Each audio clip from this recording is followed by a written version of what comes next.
He played bishop f4. That's right. Forcing the trade knight takes d3, queen takes d3. Now we would anticipate the bishop dropping back to the c5 square. c5, so that one day it can go back to f8. Right. But then after something like bishop g5, a very comfortable edge for white, in my opinion, just by, the reason I say that is because of this very nice control over the only open file, the d file, and this idea that you're going to anchor the bishop one day to f6 is going to cause black all kinds of grief. He has a lot of troubles to solve, a lot of problems. And rook d8 instead of moving the bishop. Okay, rook d8, that's probably his best move, actually, Jen. After rook d8, I was just thinking about bishop g5, but that would only provoke rook d5. So I agree with you wholeheartedly that rook f8 to d8 is a likely move in this position. Yeah, and then white would need to find a good move for his queen. Something like maybe queen, well, I want to go over there and checkmate you, so let's imagine queen h3. Sure, but queen h3 then... Or queen f3, I beg your pardon. Queen f3, so I could play in the future bishop h6 and queen f6. Ah, okay. Yeah, that does seem wiser. But, Still but an again, edge. bishop c5, and I am getting home just in time. Okay.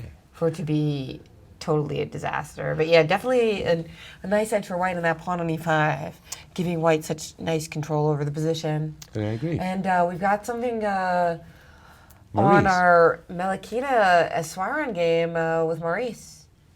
Indeed, Jen, a huge development in that game. In this position, instead of playing the move a4, Melakina decided to play the move d3, trying to get her bishop into the game, but it turns out that virtually loses a pawn by force. Take a look at this line. If the youngster finds it b5, simple move, chasing the bishop back, and if the bishop drops back to b3, then simply bishop to f5. And what are you going to do about this pawn? This pawn is under heavy fire. For example, the move bishop c2 is met by the nasty c4. And there's a vicious pin on this line. You can't just capture because queen takes queen and your bishop is hanging, but you can't take with the bishop because the rook is hanging. So tremendous possibilities now for the youngster after the move b5. If b5 happens on the board, bishop to a2, still bishop to f5 is a monster move. This pawn is just a sitting duck as a target. And if the bishop captures, look what's happening here. Rooks are under fire. So a huge position now for black. The computer is going gaga, saying this is great. White's going to have to defend precisely to even manage the pain that's coming right now in this position. So the youngster really showing her stuff and now in the driver's seat in this position. And she has indeed played the move b5. And just look at them there. Melakina looking now at the variations, knowing she has a very bad position, and Iswaran just sitting back, feeling very comfortable, knowing she could win yet another game here at the championships. Guys? Wow, a 3 out of 4 result would really bring Iswaran up into the leaderboard. Right now, she's only trailing by half a point. A victory, then it would be up to Rina, as well as Anna, to try to keep pace. I mean, it would be extraordinary. Yeah, that's right. She might be fighting for the women's championship. That'll give us a story. You bet. You bet. That would be a huge, huge story. This is almost a trivia question. Who was the youngest women's champion? Irina Krush when she won with 8.5 out of 9. That was... And how old was Irina when she won? That was in 98. So I think she was 14. Does that sound right? I didn't realize that she was so young. An extraordinary feat. Yeah. Wow, a 14-year-old with 8.5 out of 9. Yes, it was incredible. Wow. I can confirm that. I know she was very young, like 13 or 14. Wow. Bobby Fischer-esque. 14, yeah, that's All right. I am still having a little difficulties in bringing up the positions that I would like to show. Well, we've got a question from Ryan Harbison, who's written into us before, and he's always got good questions. So thank you, Ryan. Mm-hmm. And he says, with all the data showing how beneficial it is to have chess taught in the schools, what do you think the chances are that the U.S. follows countries like Armenia and has chess as part of the national required curriculum? Well, this, of course, is the mission statement of the St. Louis Chess Club and Scholastic Center. The mission of the St. Louis Chess Club and Scholastic Center, as the name implies, is to get chess in schools.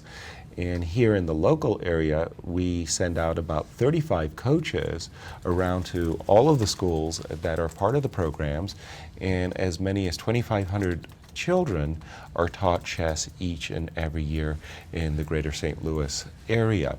Of course, we want to expand that program, and many clinical studies, as well as just empirical observation of the impact that chess has on schools, children, and their minds, has shown that chess is a very effective tool in helping develop young minds. Now, we just have to get that message out in a broader, to a broader audience and get it accepted. And tell us a little bit about your work on curriculum. Well, as luck would have it, when I came to be a rotating Grandmaster, as the Grandmaster in residence here in St. Louis, I was asking about the actual curriculum that we take and go into the schools, and there was a necessity here at the club to create just such a curriculum, a lesson planner and the like. And I did a great deal of research on these questions of curriculum, and it's very difficult to find the actual curriculum that is used in Armenia, that's used in Venezuela. There's a lot of books and software on chess, a lot of chess products, but many of those products, the great majority, are for knowledgeable chess players who are already 1,000 and stronger. And what I was looking for and what I've created is something that really is the concept of taking an a child with no knowledge of chess and bringing them to a level where all of these wonderful tools will be available. In fact, it's going through its proofing stages at this moment. Great. Well, congratulations. Big we efforts. look forward to that and to the chess regulation, bringing chess to every school in America. Certainly. Seriously, I would love to see that. Of course. And with that, let's take a quick commercial break. Stay with us here in what we think might be the bloodiest round of the championship so far.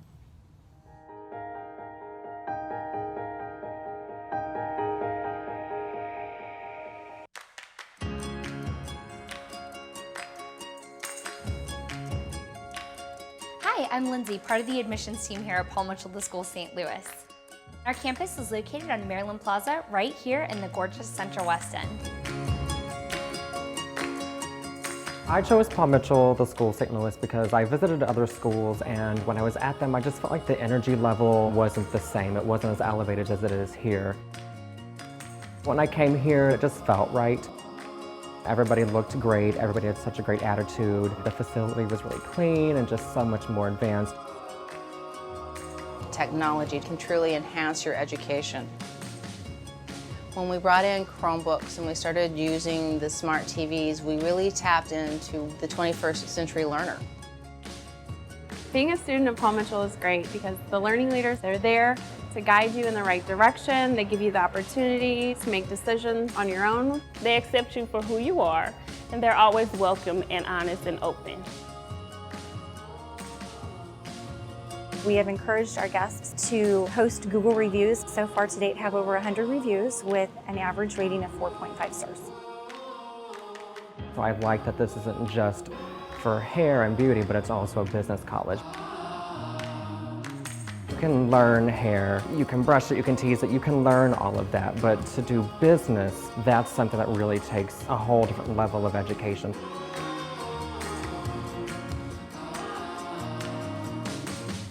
Whether we're in the classroom or at the color bar, we're always having a great time at Paul Mitchell, the School St. Louis.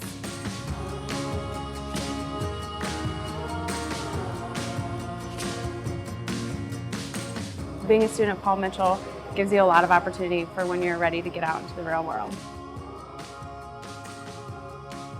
Thank you for taking a sneak peek of our campus, and we can't wait for you to come and see what a Paul Mitchell education can do for you.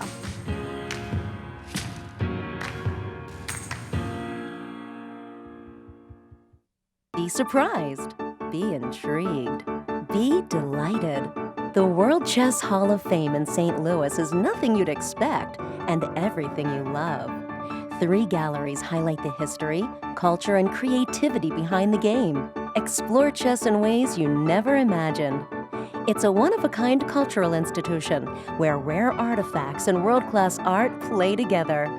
The World Chess Hall of Fame. Mind, art, experience.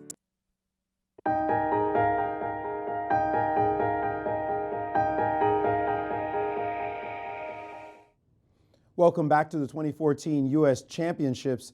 We are in a critical moment in a number of positions, but one I'd like to focus on right now is the one between our tournament co-leader, Anna Zatonski, and Victoria Ni. Now, Zatonski got this position where she's allowed the Victoria to play the move bishop to g4, attacking her queen, and in response, instead of moving her queen away, she played the move f3. And Ni has been thinking for quite some time over grabbing this pawn on d5. That pawn just looks scrumptious, but she's a little bit afraid of what might happen on this long diagonal. So let's take a look at some of these variations.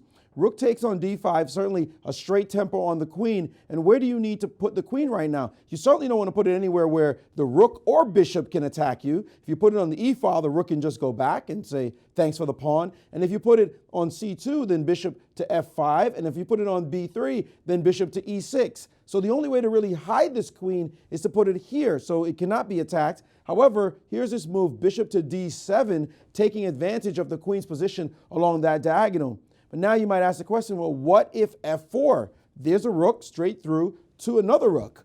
Well, it turns out here that black has a couple of devastating ideas. The simplest one is just to ignore the rook and play the move queen to b6, attacking the knight. And now this is real trouble for white. Why? Because the move c4 check is also untapped across the way. You could take here on d5 if you like, knight takes. But now the problem, how do you defend this guy? And the position is really difficult for white. c4 is coming again. This knight is hanging and black is for choice. So it turns out she can grab that pawn. If she wants to, she can grab it on d5 right here after f3. Rook takes d5, queen a4 is playable. f4 is not a move that she has to worry about. Maybe something more like knight to c3, for example, is another line going after the rook, but then she has to move a6 if she wishes. And again, this problem of the pin is on. So Ni is concerned in the moment. I would be too, with that diagonal being an issue, but you know she wants to grab that pawn, and you see her head hovering over the board thinking, do I take it or not? Wasting a lot of time though in this situation. You know, she's playing one of the best players in the country, best female players, 4-time champ, and she's probably had difficult results against her before, so she doesn't want to lose this opportunity right now to possibly win this game. Back to you guys.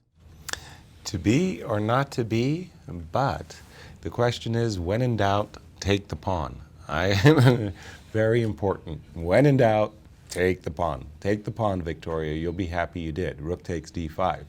In another key game in the men's section, Timur Gariev, currently in second place, playing a pre-tournament favorite,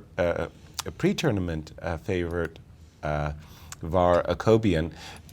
Var did, in this position, make a quiet move. He played the move g7, g6. Now, it's clear to one and all, black wants to castle and get his king out of the center.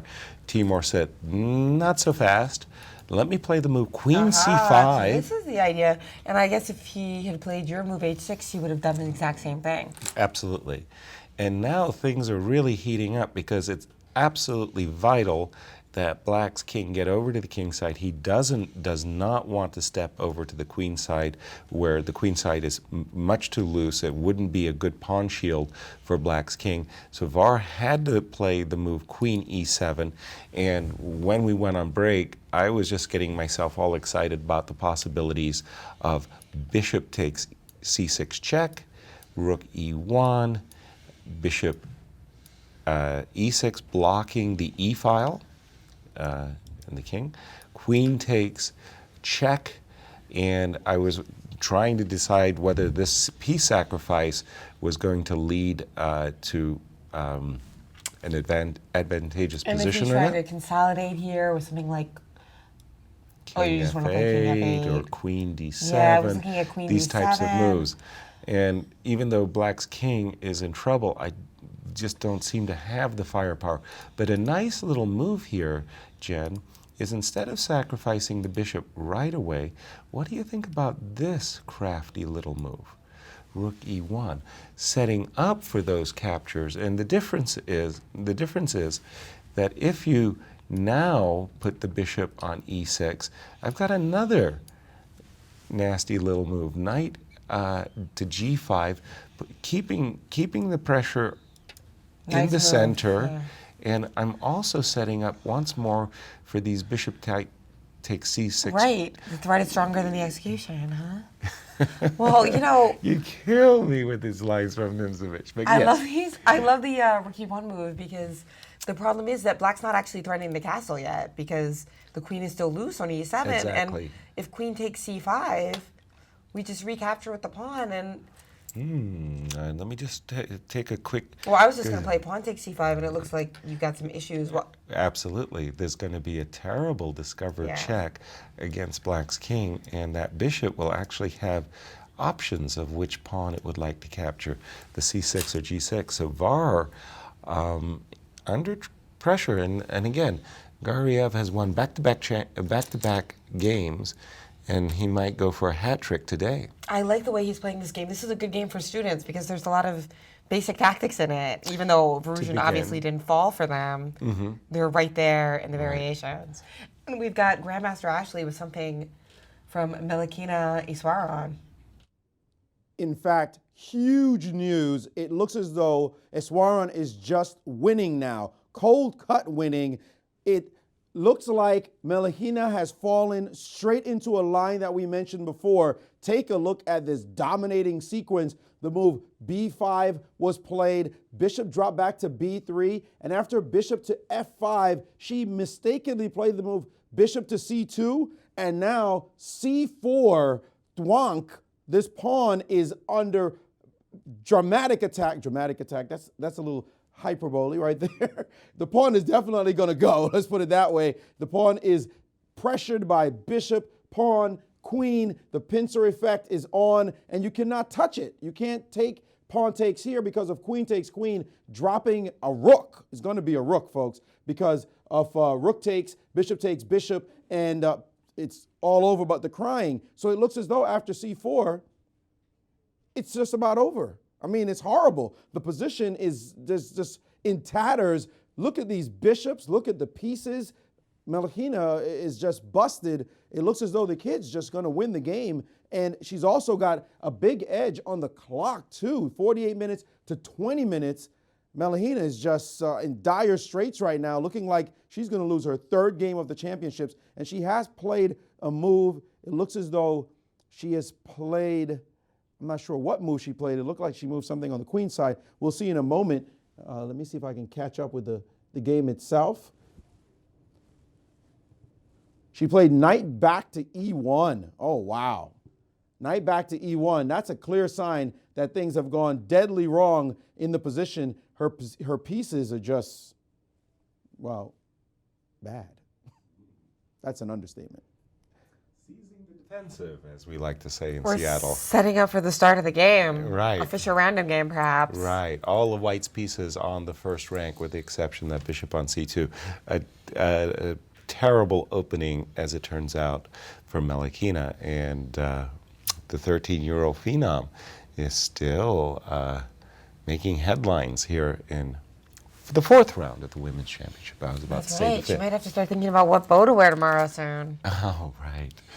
And again, Timur Garv, I like his advantage. We haven't found a good reaction yet to this move, Rook E1. Let me get up to date on the game. The players... If she wins more games, I think I might have to get a little barrette like that and wear it on the air. Good luck, Sean. Right?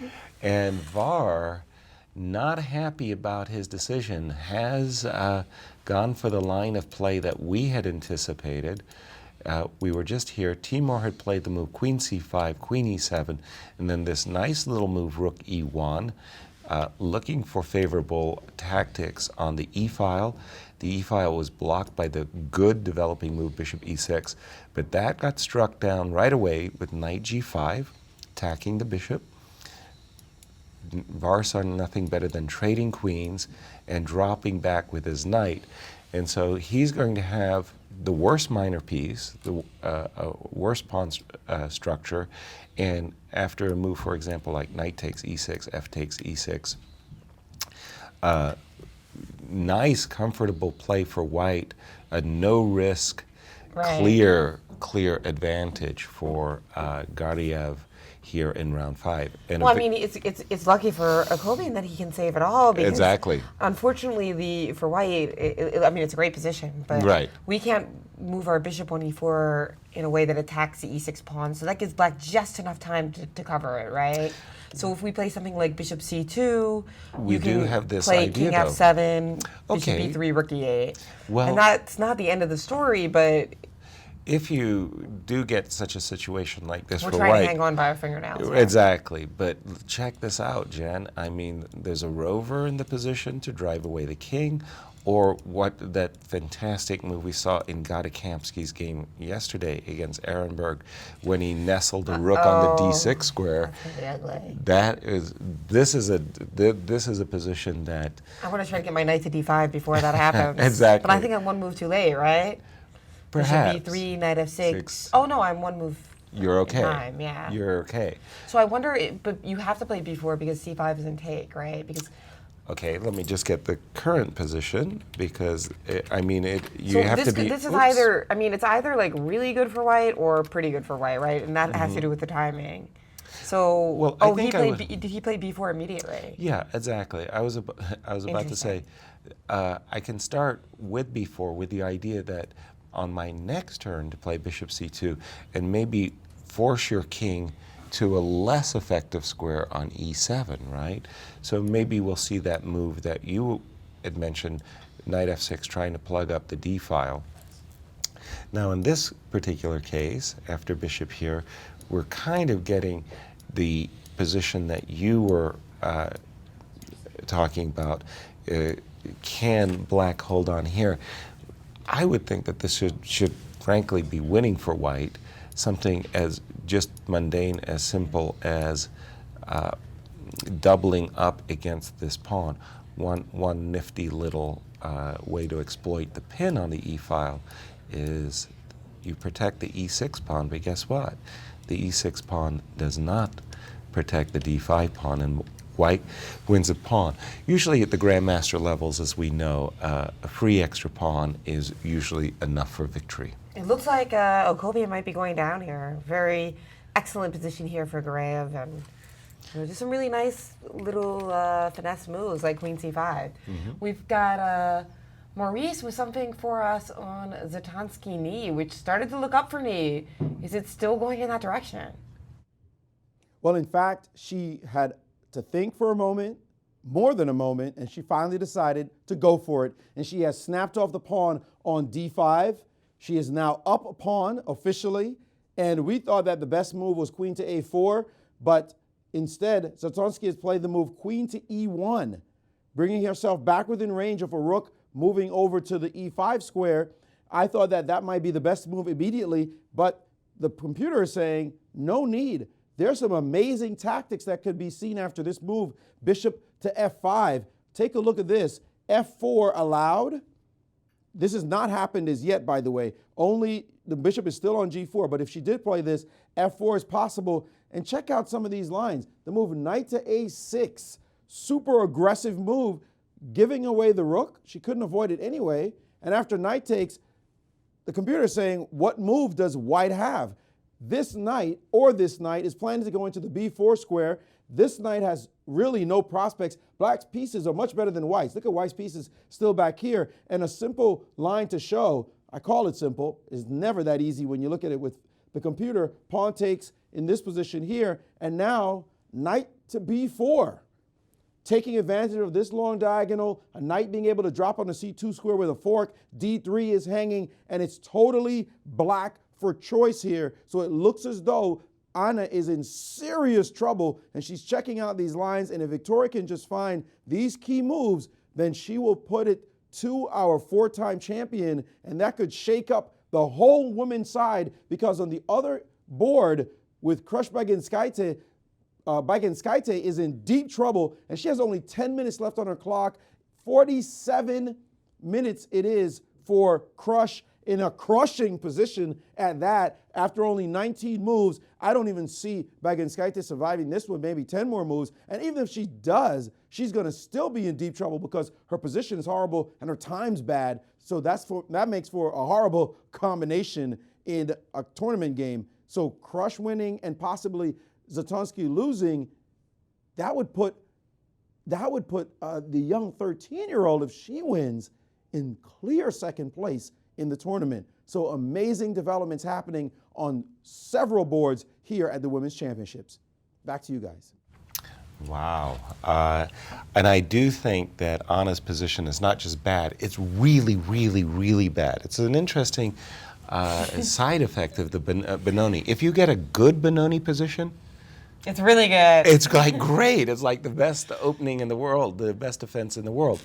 And Victoria has all of the pluses of a great Benoni position, 2 raking bishops, good squares for her pieces, and Anna's king is actually compromised with the f3, g3, h2. So I think Victoria has big chances to win.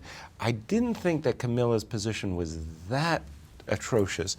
Let me just show you why. I do think the Zatonski knee game is going to be wild, though, because they both only played 15 moves and have like 20 and 30 minutes left. So we're probably going to see some increment play as the time control progresses. Right.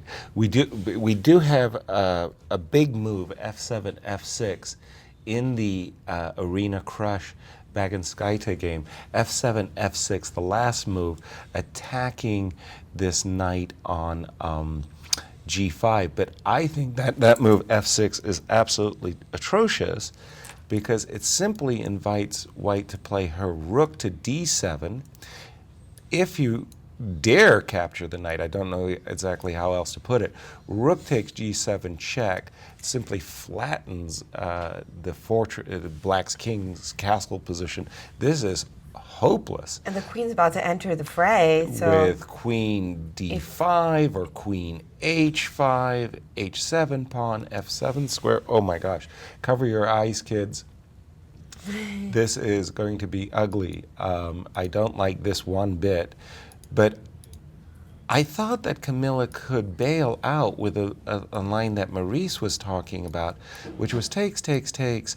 And this defense would have seen Camilla a pawn behind, but after the move queen c2 and a major piece ending, it really is about, active pieces. And I thought Camilla could put up a very good fight and to try to make a draw from this position. In the game position, however, with this move f7, f6, I think it's over now. I think that Arena Crush is well on her way to victory after f6, rook d7, and I think that's all she wrote. Maybe Maurice could confirm or deny. Yeah, so of course, you're the man. Yeah, rook d7 is killing, crushing, in fact. This move, rook d7, setting up a beastly threat of queen to d5 check with smothered mating ideas all in there. And just trying to stop this move looks pretty bad. Maybe I'm just going to throw a move out, knowing that it's desperate, the move knight to b4 to try to stop this move just temporarily. But the computer just said, spank. Sorry, bishop takes f6. And after g takes f6, the move knight to e6. Look at that. Queen getting ready to come in to this square here. The rook's going to check. The queen's going to show up on h5. And if you play rook takes knight, then simply queen g4 check. And it's going to be mate coming very quickly after queen to g7, king over, and Matutsky. This looks horrible. Let's go back to this position after rook d7. How do you stop this check? Yaz, one nuance, if pawn takes, even better is queen d5 check so that she gets mated with a bishop. That's embarrassing. It's all over. That one is done. Crush is going to come down here with a 22 move or so win. Baginskaite is out of here in this position. And now let's switch back to another position where it looks like White's in deep trouble as well. Take a look, here we go. She played the move knight e1, did Melhina in the game against Iswaran, and there was almost no way to make a bad move here. Anything that black did was winning, just about. That's what the computer says. 5 of its moves are all +2. Instead, in this position, she played the move. Let me just try to get the position back to here. Bishop c2, c4, knight e1. She played knight d4, taking over the central square, threatening to take this bishop. Bishop b2 was played. She said, thanks, I'll take it. She took, and now queen takes on c2. And in this position, simply winning is just taking on d3, and no way you're going to last very long here, because this pawn is a beast, and they're going to be rooks that are going to show up, either e2, c2. The pawn is always threatening to push. It's just an overwhelming position for the youngster, a matter of technique. Not as easy as the other game, of course, that Crush has, but definitely a position, Yaz, that you and I both know if we had it with black, oh man, you're already planning dinner. So the youngster looks like she's going to go to a win. And if Anna Zatonski were to lose, that would put Iswaran in clear second by herself, chasing the tournament leader, Irina Krush, who we'll be interviewing, I think, in about 10 minutes. Even though she's playing right now, but it's that one's just about over. Back to you guys. Wow, what a wild card pick. And I know we were a little bit worried about inviting a 13-year-old and throwing her to the lions, so to speak. Because the wild cards haven't done that well in recent years. You know, they've been young, they've been hungry, but kind of poor results, even considering the ratings. Because the rating differential, like of Sarah or Abby, or we don't want to single people out, but it's just kind of like, the ratings you would expect maybe 3 points and or 4, 3.5, and instead a lot of times it's like 1. Less. I think Elena Katz, like, it's not like they've done horrible. They've got a win here, a draw here, but nobody's really challenged the throne, really.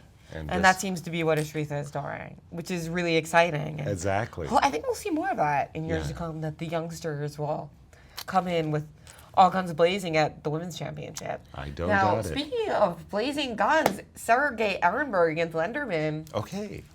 You know, earlier in the game, he played rook e1 very early, kind of getting his rook to the center, and you think, well, there's no more pawn storm happening in this Sicilian game. Right. Well, he's bringing it back much later in the game than we usually see. Right. Well, let's go back. We had left See how this all happened.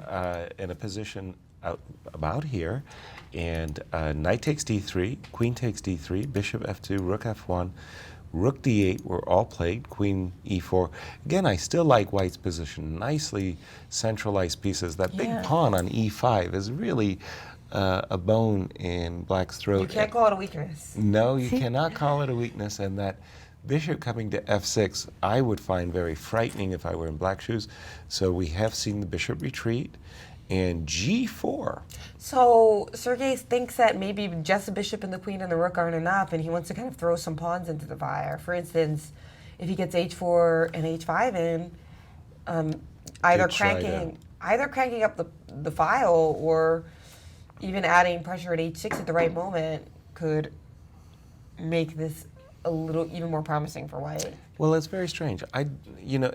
In positions like this, I of course, h4, h5, you always want to make a pawn storm, but this position, it really strikes me as the type of position where piece play.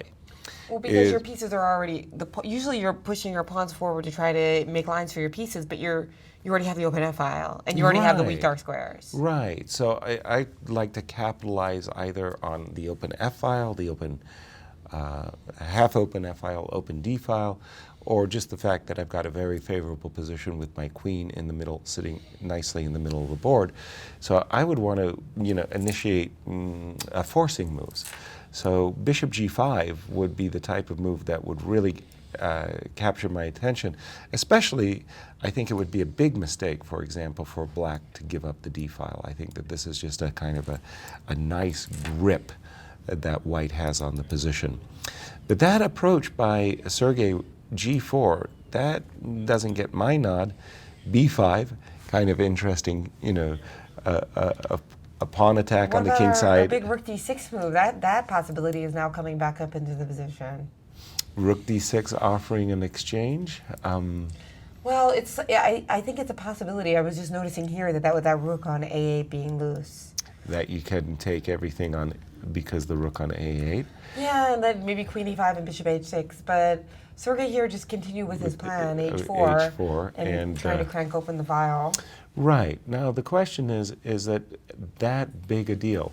If I were black, I'd probably simply drop back with my bishop e7, more or less. I can't say it any better that I'm simply encouraging white to continue with his move h5. The reason I would drop back with the defense is because I can see that I have a possibility of queen c4 trading pieces, which really takes the steam out of white's attack. And then whenever you trade on g6, I'll recapture with the f-pawn so that I can get a pass h-pawn. So I'm thinking that Alex Lenderman's position is actually okay now. I mean, that I think that Sergey moves g4, h4, h5 were simply too slow. And this idea of b5 and queen c4 you think are good at kind of neutralizing. Right. Actually. And what's the current position? The current position, let me go back for a second, to the current position is h4 has just been played. So you're still at the h4 position, and so you're suggesting just a bishop retreat to try to make that timely queen trade with. Right, and I'm not even sure I have to go scaredy cat and play queen c4 right away. Maybe I just keep hacking all the pieces off the board, and that looks pretty even to me too. If you're not worried about my queen coming into b7. Your queen is wonderfully, wonderfully centralized, but as you say, just one queen can't cause too much damage. And don't forget that, for example, let's just put some move on the board, right? Rook takes, queen b7. Don't forget that the white king is a little I'm bit very uncomfortable exposed making this move as well. Bishop g5, and I've got, black has counterplay in this type of ending. Queen endings are notoriously fickle ones, but I think black is doing just fine in this case. Shall we see Garv if more Well, we've action got another big news in the women's championship in a game we haven't looked at yet. That's between Demova and Foyser. Well, we looked at that only briefly from the point of view of the opening. We saw Foyser play a very funky opening. Well, now we have a blunder alert. She is going to lose a piece if Demova finds the right sequence. In this position, Demova is up a pawn. She's consolidated that extra pawn we saw in the opening. And now it looks as though she's trying to make some progress, but then Foyser just helped her and said, here we go, c6. Now, will she find the key continuation? It's actually pretty direct, but it's interesting if she'll find it because there is a hidden point. Here, pawn takes is necessary because king takes loses to g4, but even pawn takes also loses to g4. This move, after pawn takes, uncovering the attack by the rook on this file. And thanks to this move, c6, things get from bad to worse really quickly. Queen takes on h6. And here's the problem. Where do you put your king? Your king has nowhere to hide. If it goes back here, obviously, there's a pinning problem happening on the g6 square. So lots of power there. He just move the rook over. There's a threat of rook e7. There's a threat of takes. There's going to be queen takes g6. All kinds of nastiness going on there. And if after queen takes f6 check, you were to move the king over, well, now a nice little check. And wherever the king goes, it doesn't matter. Thanks for opening this diagonal. Bam, we see the attack. So it looks as though Demova is going to win this game. Well, if that is, she finds this continuation after the move c6 right here, she needs to see this idea of knight takes f6, g4. We'll see whether or not she finds it, and then she'll get a win and put Foyser even further back after such a fine start in the tournament. Both of them there, you see she's intensely studying the position and the variations. Again, we're waiting for the move, knight takes on f6, which will win by force. Guys, back to you.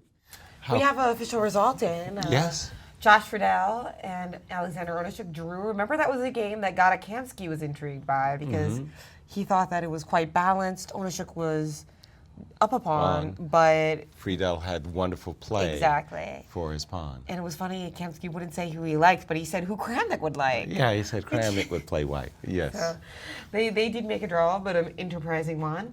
And you were about to take a look at Garv akobian. I was. And look at the developments in that game. I was indeed. We had left it just after we were both very pleased with this move B to B4, and Var did something he really didn't want to do. He did end up castling queenside, putting his king under attack, this pawn on C5, pawn on B4, all kinds of ideas for white to get at black's king. But the primary point is what's happening with this pawn on E6. I'm looking at knight takes E6, very straightforward line. F takes E6, bishop just simply dropping back. Just going after the E6 pawn, right. In the immortal words of my trainer, Nikolai Minev, gift me your pawn. I was going to say, I want pawn. Okay, so rook HE8. Rook HE8. And this is the problem that black is about to experience, an unpleasant sensation that after bishop G4, that king is on the receiving end of this bishop's diagonal. You got to go, I think, knight F8. Knight F8 seems like something we have to do, not that we want to. Exactly. So you're being driven backwards at a time like white is just going to be bringing his pieces into better and better squares. Indeed, although I wonder also about instead of bishop G4, maybe starting the line with rook D1. That also might be because to trade. Well, I wanted to try to play rook D6, but I guess you just play knight F8 here. Well, here I liked your idea a moment ago. If black is able to get his knight to D5, that resource that you found, I think that would be good chances of drawing. So you prefer bishop G4, forcing the ugly-looking knight F8, exactly, keeping the minor piece terrible. And it looks like Irina Krush has played rook D7, and it's all pain for Camilla. Yeah. Maurice, what's going on? Indeed, the move rook d7, as you guessed it, Yaz, was played, and Camilla played the move knight to e7, and again, it's one of those situations where it's hard to mess up, but we want to be crispy. You know, when you're a grandmaster, you think, I want to play the move. I don't want to go back and say, you know, I should have played that instead of the tame move that I played. And the move right now for white, though, is very simple. Most people would find this one, queen to h5, that's just devastating. There's a threat, of course, here to take, and then all kinds of mating problems happening. If you accept this knight, then you run into the very simple queen takes g5. Mate threat, bishop and queen, all the black pieces asleep on the other side of the board, away at play while the king is burning down, so that wins easily. After knight e7, queen h5, there's another move, queen takes rook, and here's a nice line to calculate that will give Irina a lot of pleasure. Queen f7 check, king in the corner, and then bam, bishop takes on f6, and you cannot touch this bishop because of mate in one.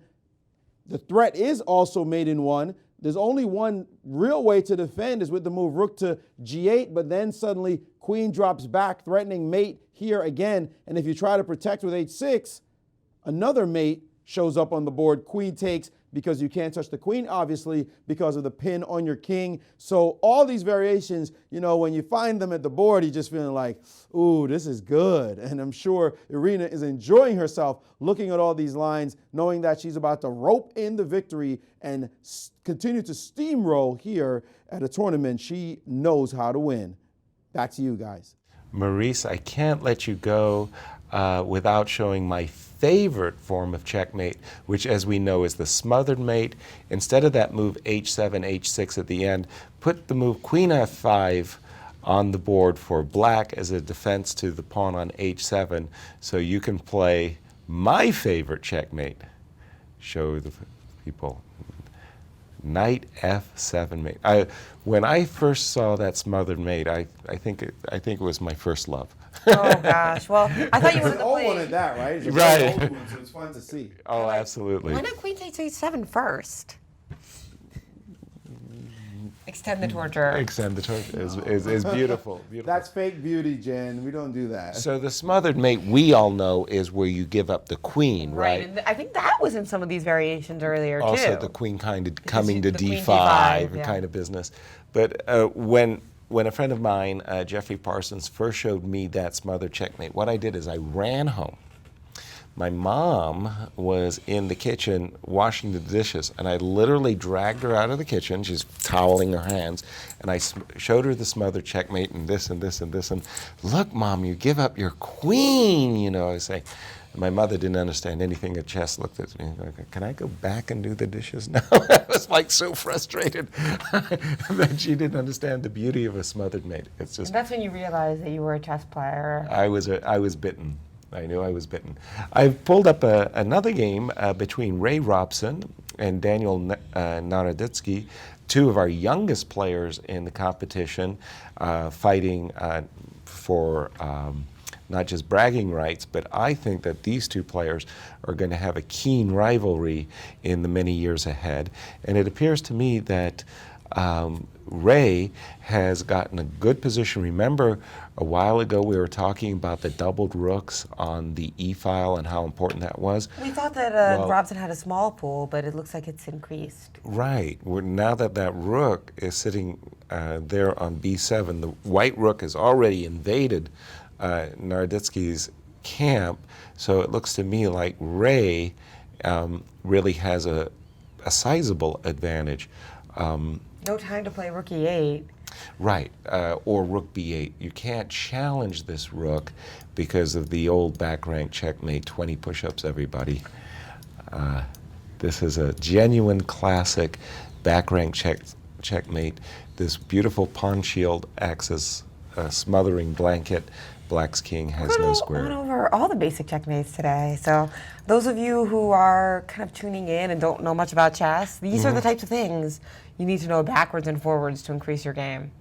We live for them, don't we? I mean, these patterns are all so etched in our minds. That's right. And they come up in the best player in the country's games as well. Not on the board, but in the variations. Oh, definitely. And what do you got for us, Maurice?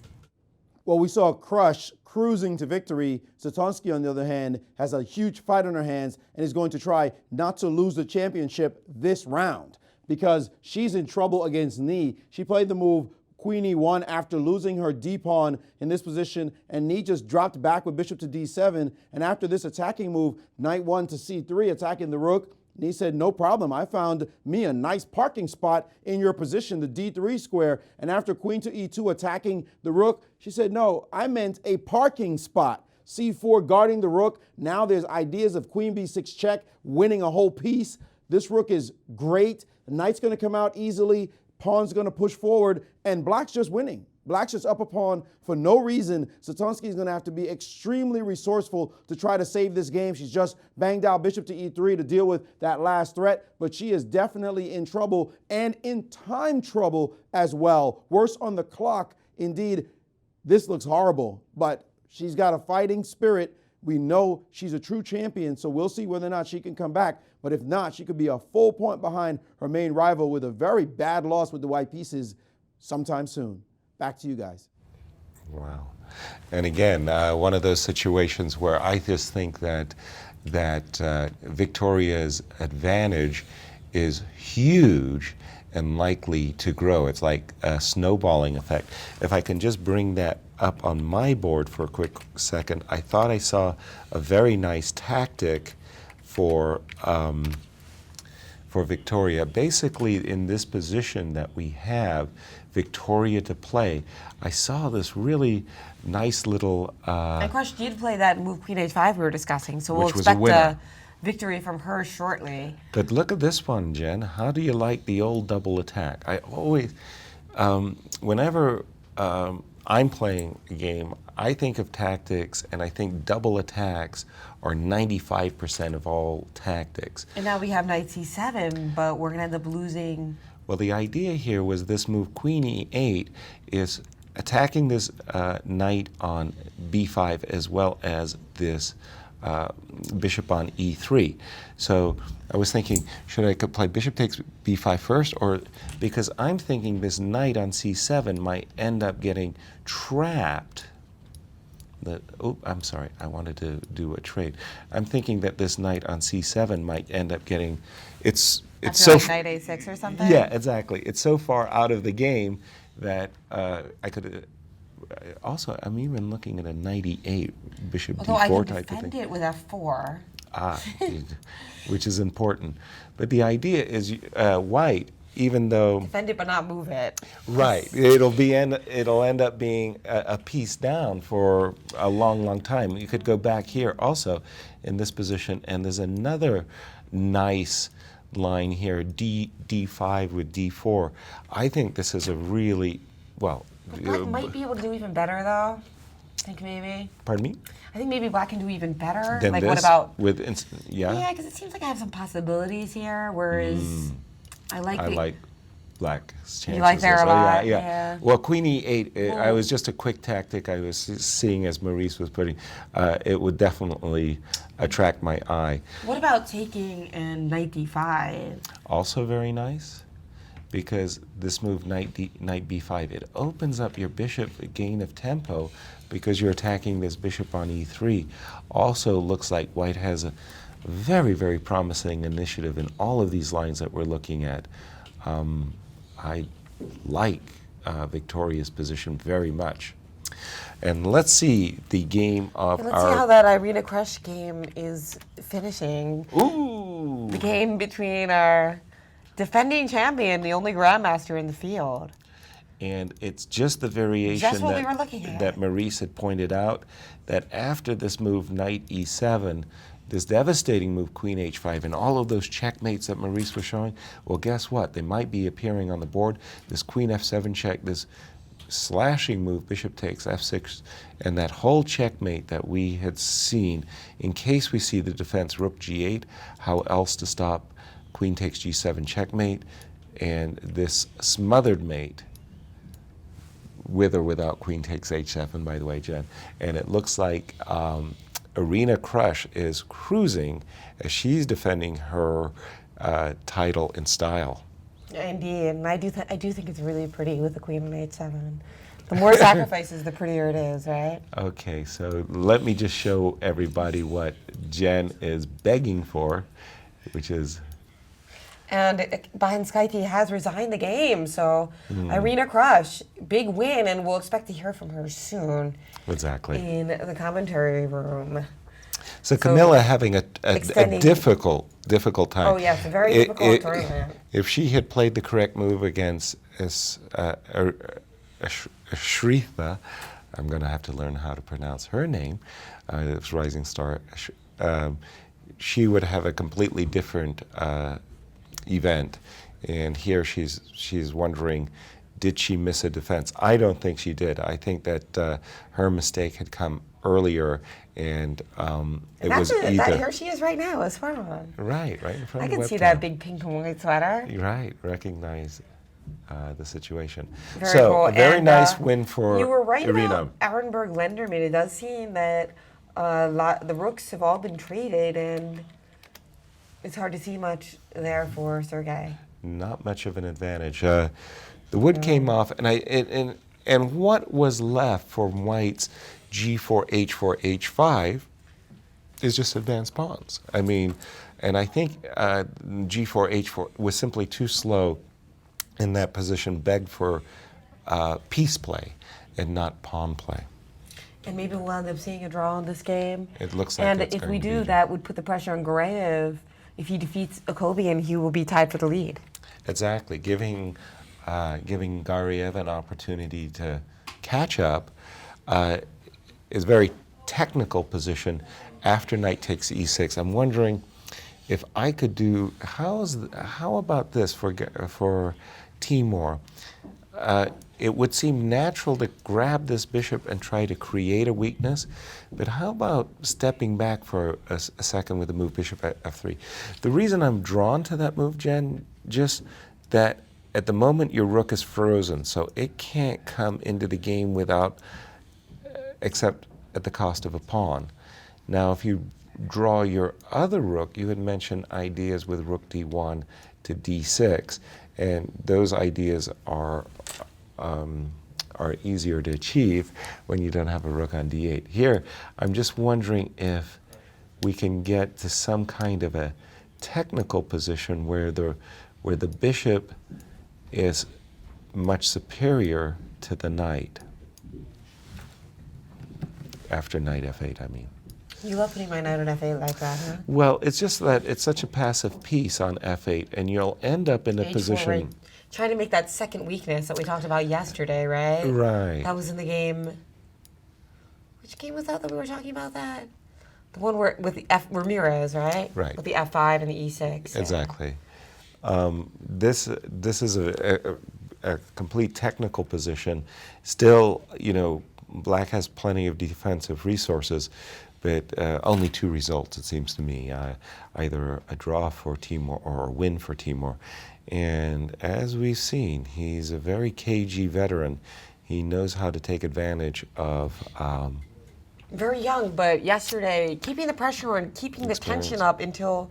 And then the one-move blunder at the end, right? But Rook e6. I think we have to give Graves some credit for inducing that.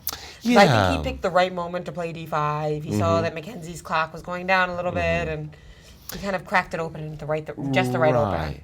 Right, and Mac it's easy to say. Yeah, in hindsight, wonders, right. But also in hindsight, Mac didn't really realize that his king didn't belong on e2 and eventually got caught in the wrong place. It had been on c2.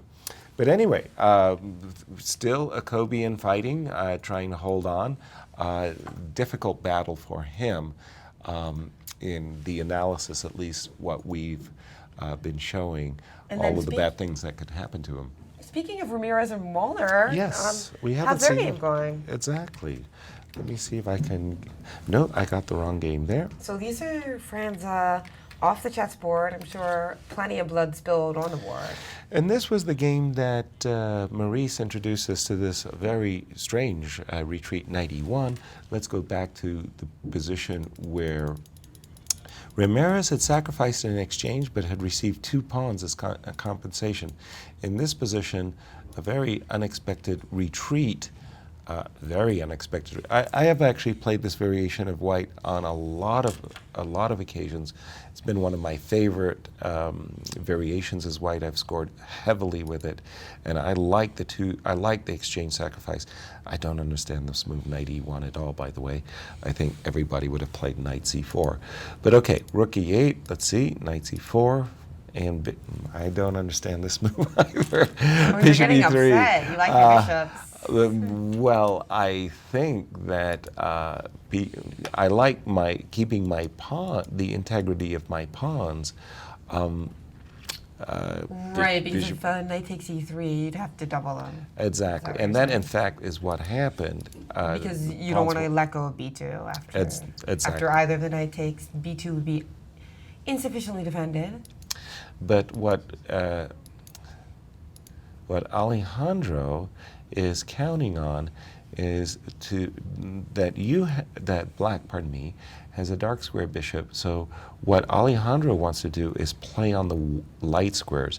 He's anticipating that his queen will come to f3, a light square, that his knight will come to f2 and to e4, where once it gets to e4, it may find a permanent home. He just doesn't want to lose a pawn while making all of these maneuvers. Queen f4. Oh, that was nice, by the way. Sorry, that picked up a tempo against the rook. Knight f2, a very nice move. Now, having pushed the rook away from the b file, the b2 pawn is no longer weak. Knight e4, and White's achieving a kind of a dream setup that he wanted when he went into this whole pawn sacrifice. For the moment, knight takes c5, a very serious threat, forking queen and rook. After, for example, a move like rook c6, I think White has really excellent command of the board with the move g3, g4.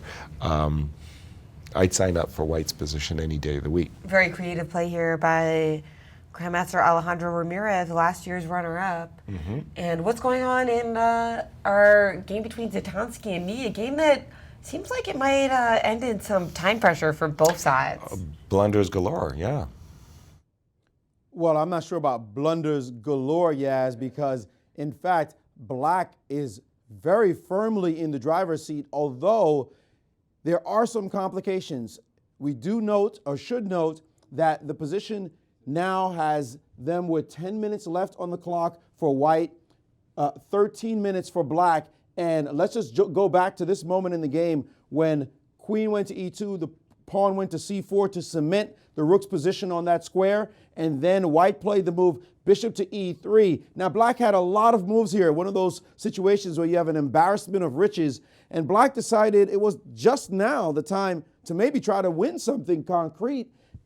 Not satisfied with just a pawn, she decided to maybe win a piece with this double attack, as you talked about, Yaz, the queen attacking the knight on b5 and also attacking the bishop on the e3 square. However, white does have a double attack of her own. Knight to c7, forking the queen and a rook in the corner. But now this move, rook takes e3, winning a piece, temporarily up a piece and a pawn for the moment.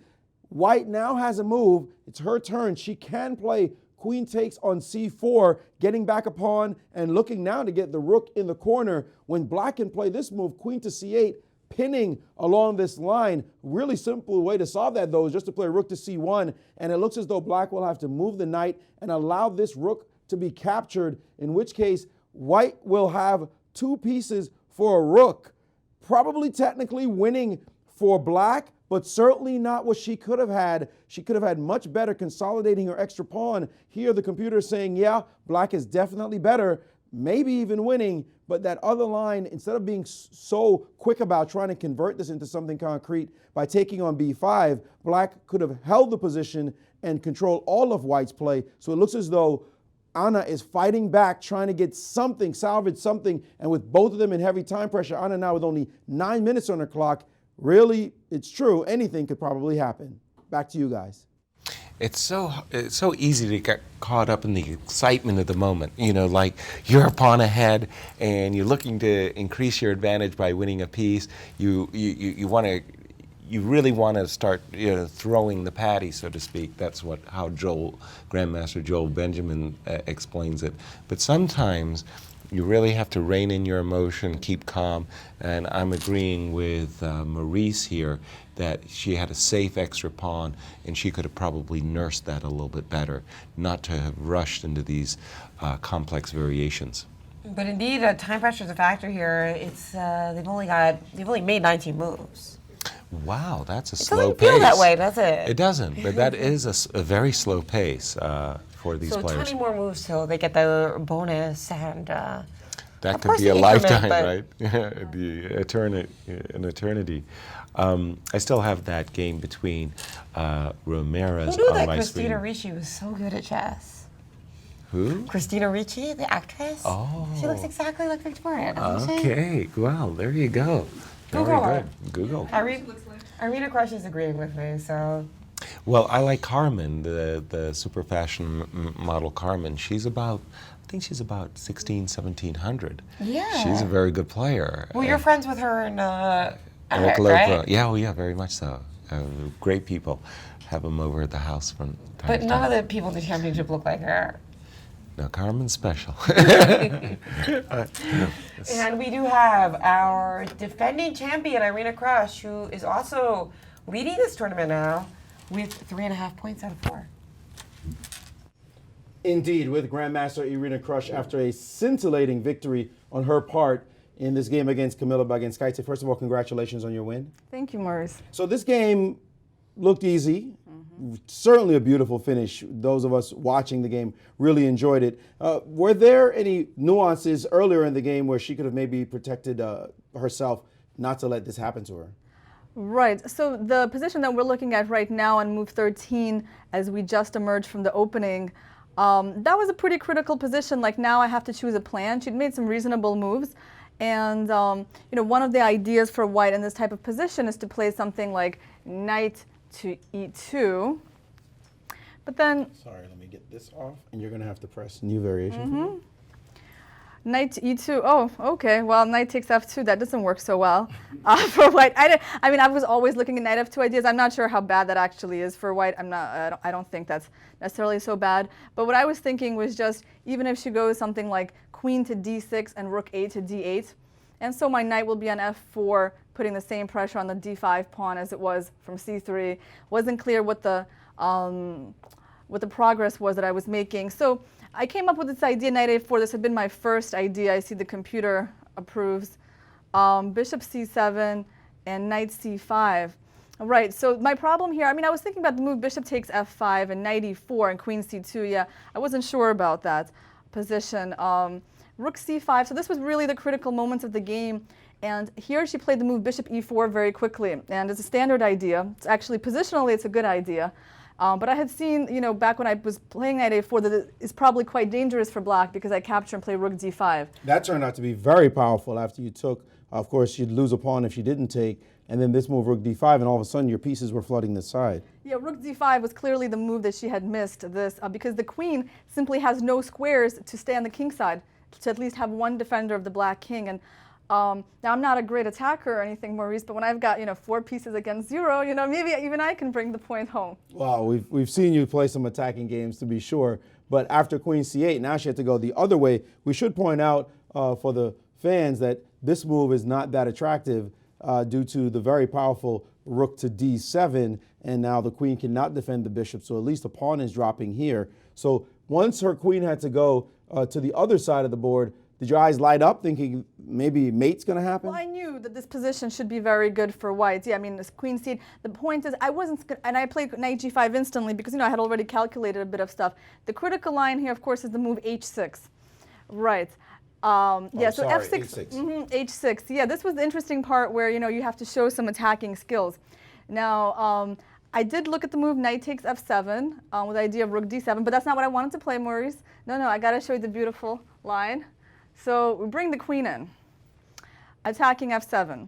Now this move that the computer is giving, black is just down a pawn. It's just, that's not really critical. But well, here was, Yasser thinks it is, by the way. He thinks you got to go down a pawn and try to defend, and just yeah. defend. Mm-hmm. But, okay, so not down a pawn. What is the line you would Yeah, the line I was looking at was rook e7.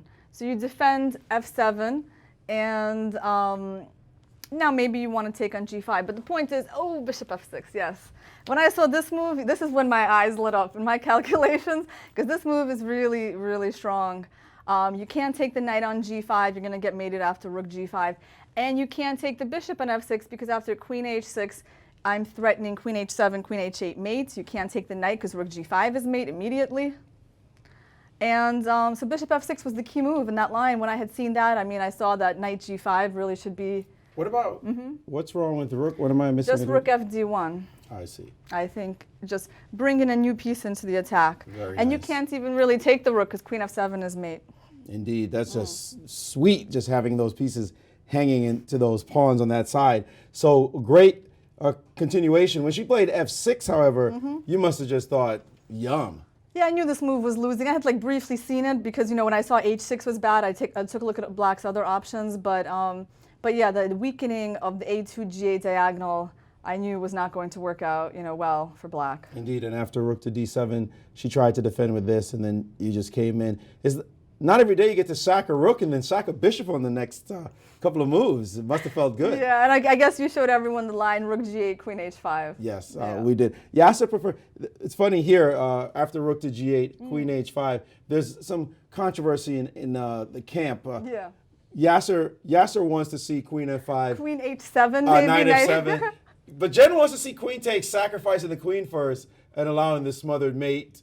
What do you think I would go for, Maurice? And I think you probably would play knight f7. No. You would sack the queen? Yeah. Really? Yeah. Even though it's mate in one? Yeah. That is just terrifying. Well, I've got a sense of humor. Wow. It's just mate. What's the point of sacrificing the queen? Anyway, I certainly would have played knight f7. The move I actually prefer here is the move h6. You wanted me to play queen h6 maybe. Yeah, I think this is really, to me, the more intriguing line because of the pin and the pawns. It's thematic with your other idea of bishop f6 in the previous line, which shows pawns protecting. But anyway, it didn't matter because she resigned and made it clear. Now, that said, I'd like to jump to another game which is critical for you. This game, did you take a look at Zatonski versus Knee? It was really a big advantage for Knee, but she turned it into what she wanted to do was win a piece on the E3 square. I'll just get your thoughts quickly here. In this position here, she could have maybe brought a piece out, played a knight into the game, up a pawn, but she decided to go for the win of a piece, and instead now has found that she's going to at least drop an exchange and not be up as big as she was before. What are your feelings about this game? Yeah, I don't like that bishop on G2. You don't like it, meaning it's not very good for white. For white. I mean, of course, I guess you'll probably play F4 at some point. But yeah, this line that the computer is showing Queen C8, and yeah, that's what she played. And that's exactly what happened. Yeah, but we're expecting the rook to come in and then a capture, and this bishop might come in the game. The bishop on G7 is quite strong, you know, I think for the long term. So, I mean, yeah, black has a pretty sizable advantage here. You hope. And honestly, you hope she converts. You know, honestly, the games that I'm focusing on my games, you know, so I'm not sitting there, you know, like rubbing my hands together when my, you know, rivals are, you know, in trouble. No. Okay, and what about the game here? This youngster who you defeated so far in the competition, she's really showing some stuff. She was dominating, I mean, by a lot earlier. It's amazing that this is what she got out of it. Melikina was looked dead busted. I mean, really bad before. Because when I saw the opening, it didn't seem like black was playing the opening that great, like around like. That was a long time ago. Yeah, this was a long time ago. I wasn't sure this was a great, you know, strategy for black around here. But yeah, I see this position, of course. Well, can she win? She has good chances to win, right? She's clearly much better in this position. It's just the dominant king, extra pawn. Yeah. She used to have a dominant D pawn on the board. What do you think about her play so far in the competition? I mean, yeah, it's funny that, you know, she, other than the game with me, she's won the rest of her games. But I think she's fighting well, and she's using her time well. I noticed that she usually has more time than her opponents, and even against me, she tried to play pretty quickly. So I think that is giving her an edge, some kind of an edge. Or at least compensating for her, you know, lack of experience in these types of events. So yeah, it's really an impressive start. She's obviously got a lot of fighting spirit, and I don't know, you know, what her opponents are doing. Well, you won your game against her. Yeah. It must be intimidating to play such a young player. You won a championship at 14, going 8.5 out of 9, which is pretty incredible itself. Do you feel that a young player intimidates the older player when they're playing sometimes?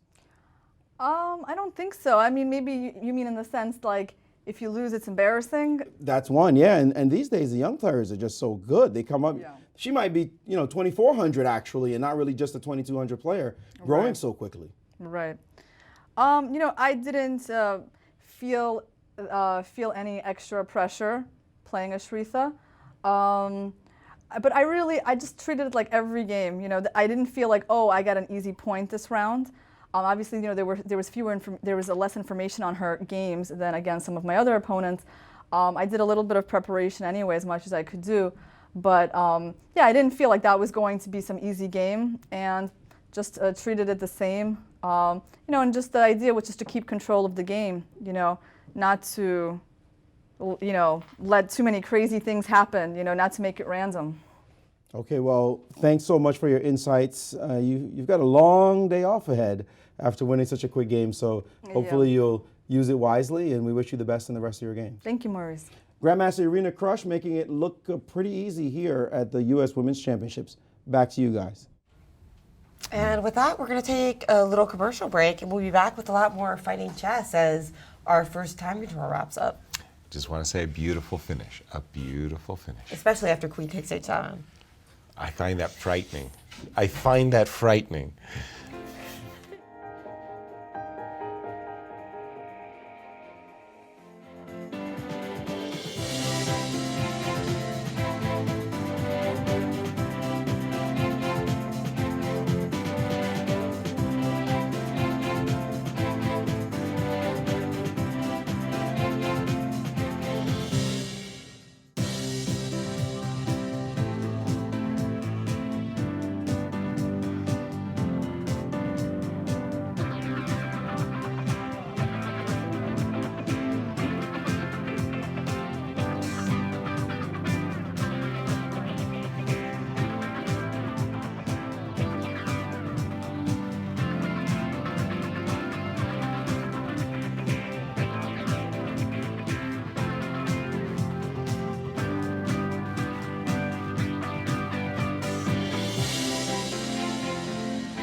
and welcome back to the 2014 U.S. Chess Championship. I hope you're enjoying our Fischer tactics on the break. And we've got Grandmaster Maurice Ashley with how that Fischer-Fine game finished off. Indeed, Jen, this position is so good for white. It's not even funny.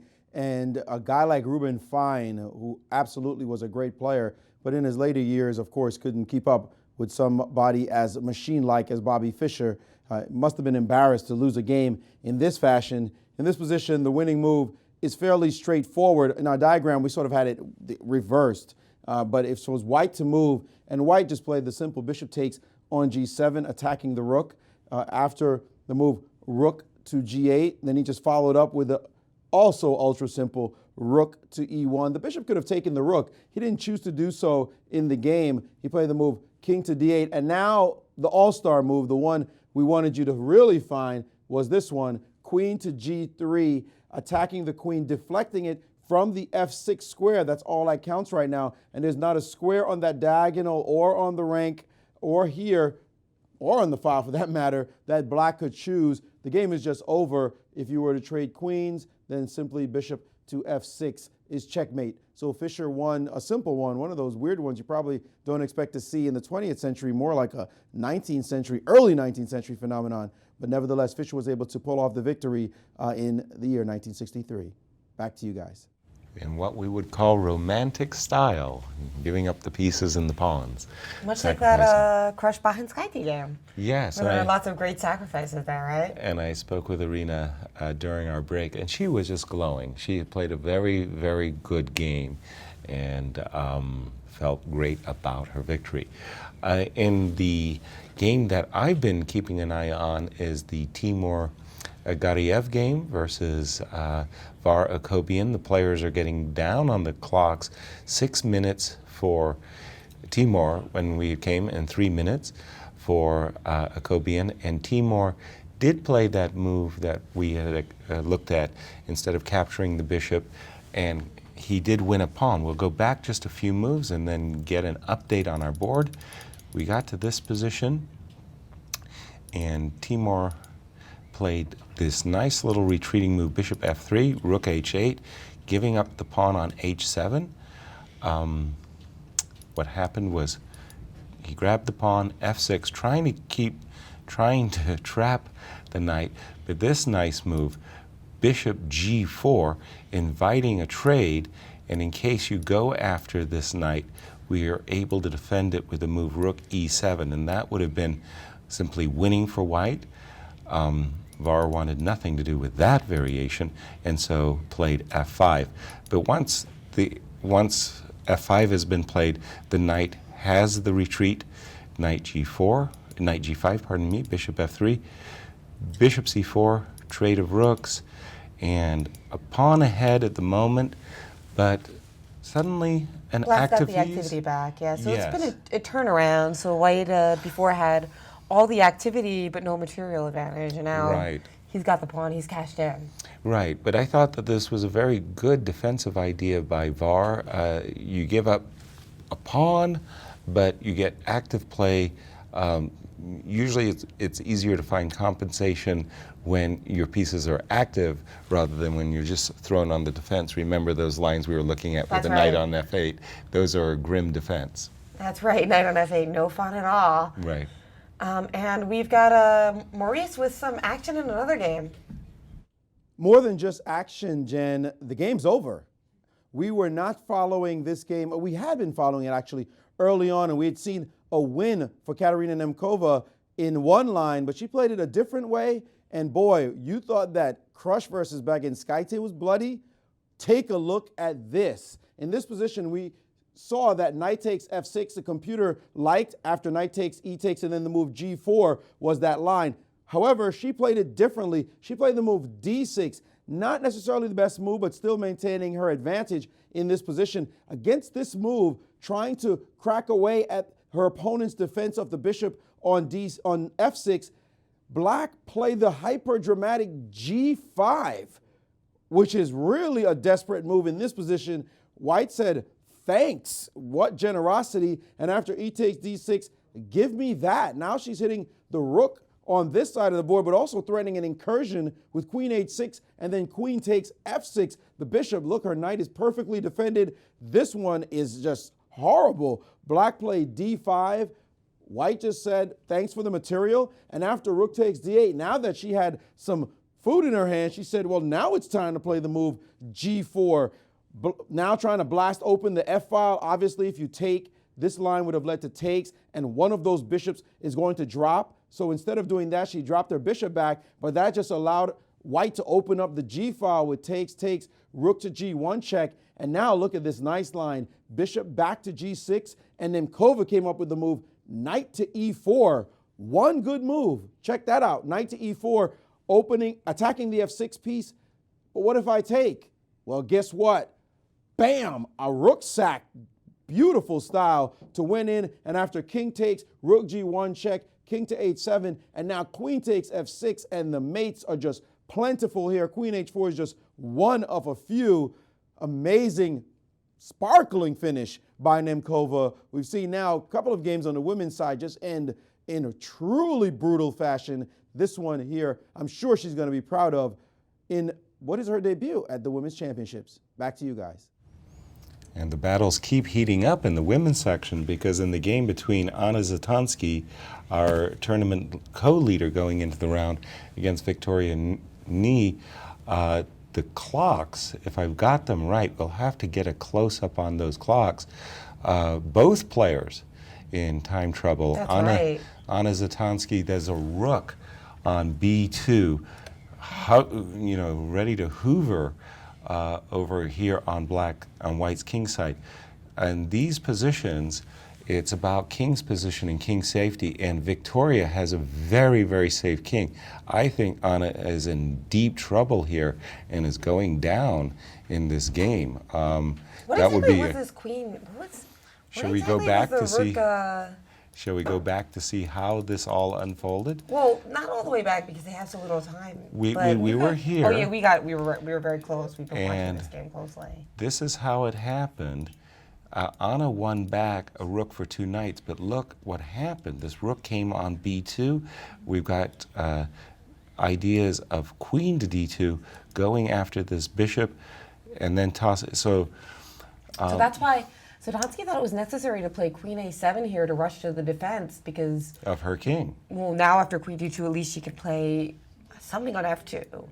So after queen a7, she's protecting herself against a queen d4 check, but or if queen d2, she can stick something on f2. Right. So queen d2, stick something on f2. Yeah, queen or rook. But you're right. Then she could get back to be able to save her king. But rook takes a2. Picking up a pawn with a tempo, that's always very sweet. The queen would probably have to stay on this diagonal. And now the key for black is getting that bishop into the game. Right. We want to try to play bishop g7 to d4, but right now bishop g7, queen e8 check, and we haven't really made progress. So perhaps she'll just play a quiet move here, like h5 or h6. Right, just so that her king will have a Luft, the German word for air, giving the black king the but Luft. She didn't play that. She didn't take on a2. She didn't take on a2. She just played bishop h6 immediately.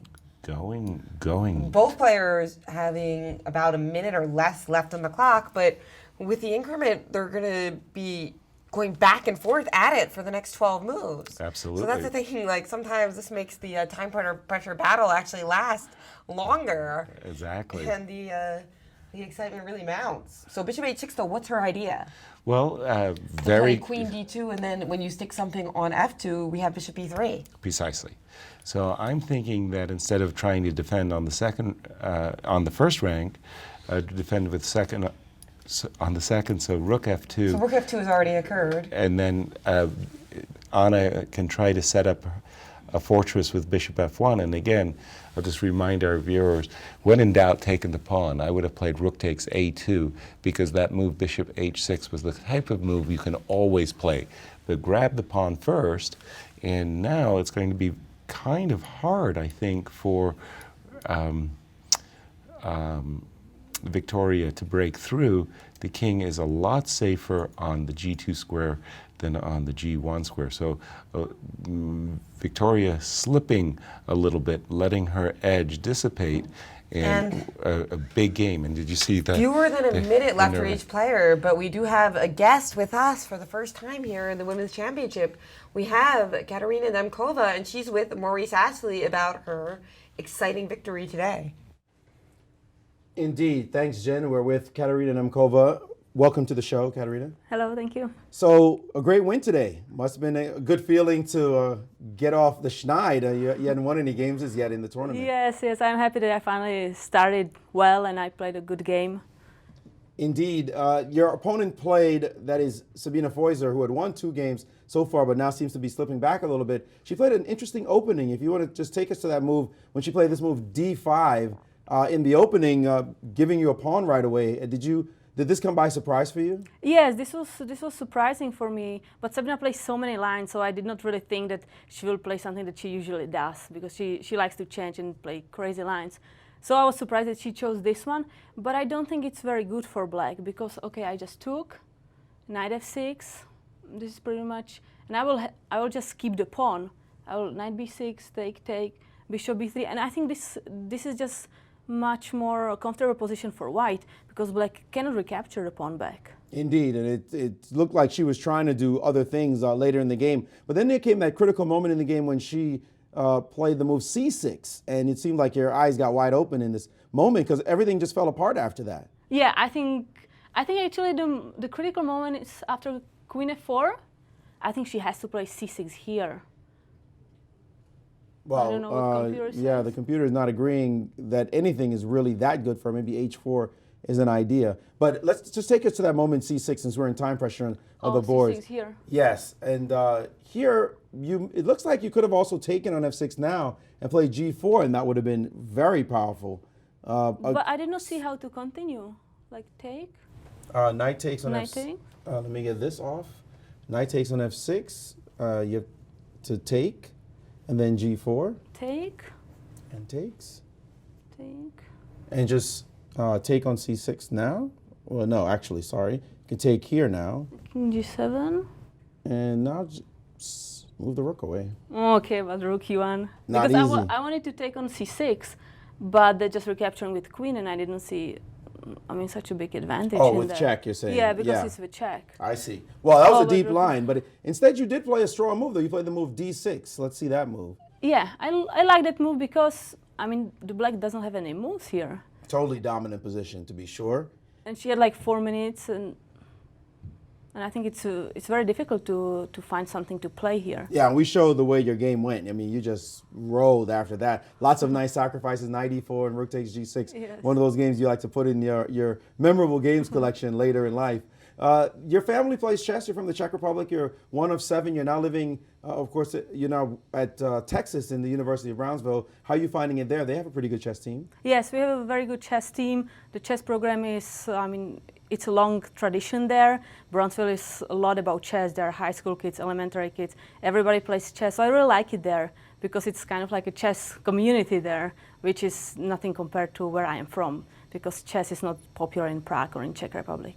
I see, but it was popular in your house, though. Everybody seemed to play chess. Yes, in my house it's very popular. Indeed. Are you the strongest of the sisters? Well, so far, yes, but I have also a youngest sister, and one of them today, this year she won Czech Championship under 12.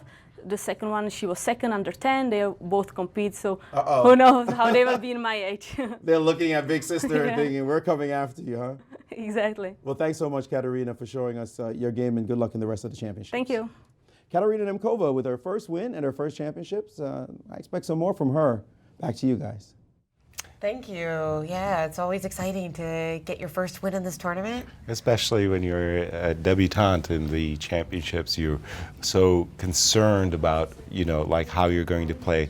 And I remember Yakov, he came to me before his first U.S. championship, and he was afraid that he wouldn't win a single game. And once he got his first win under his belt, he just felt so much better about himself.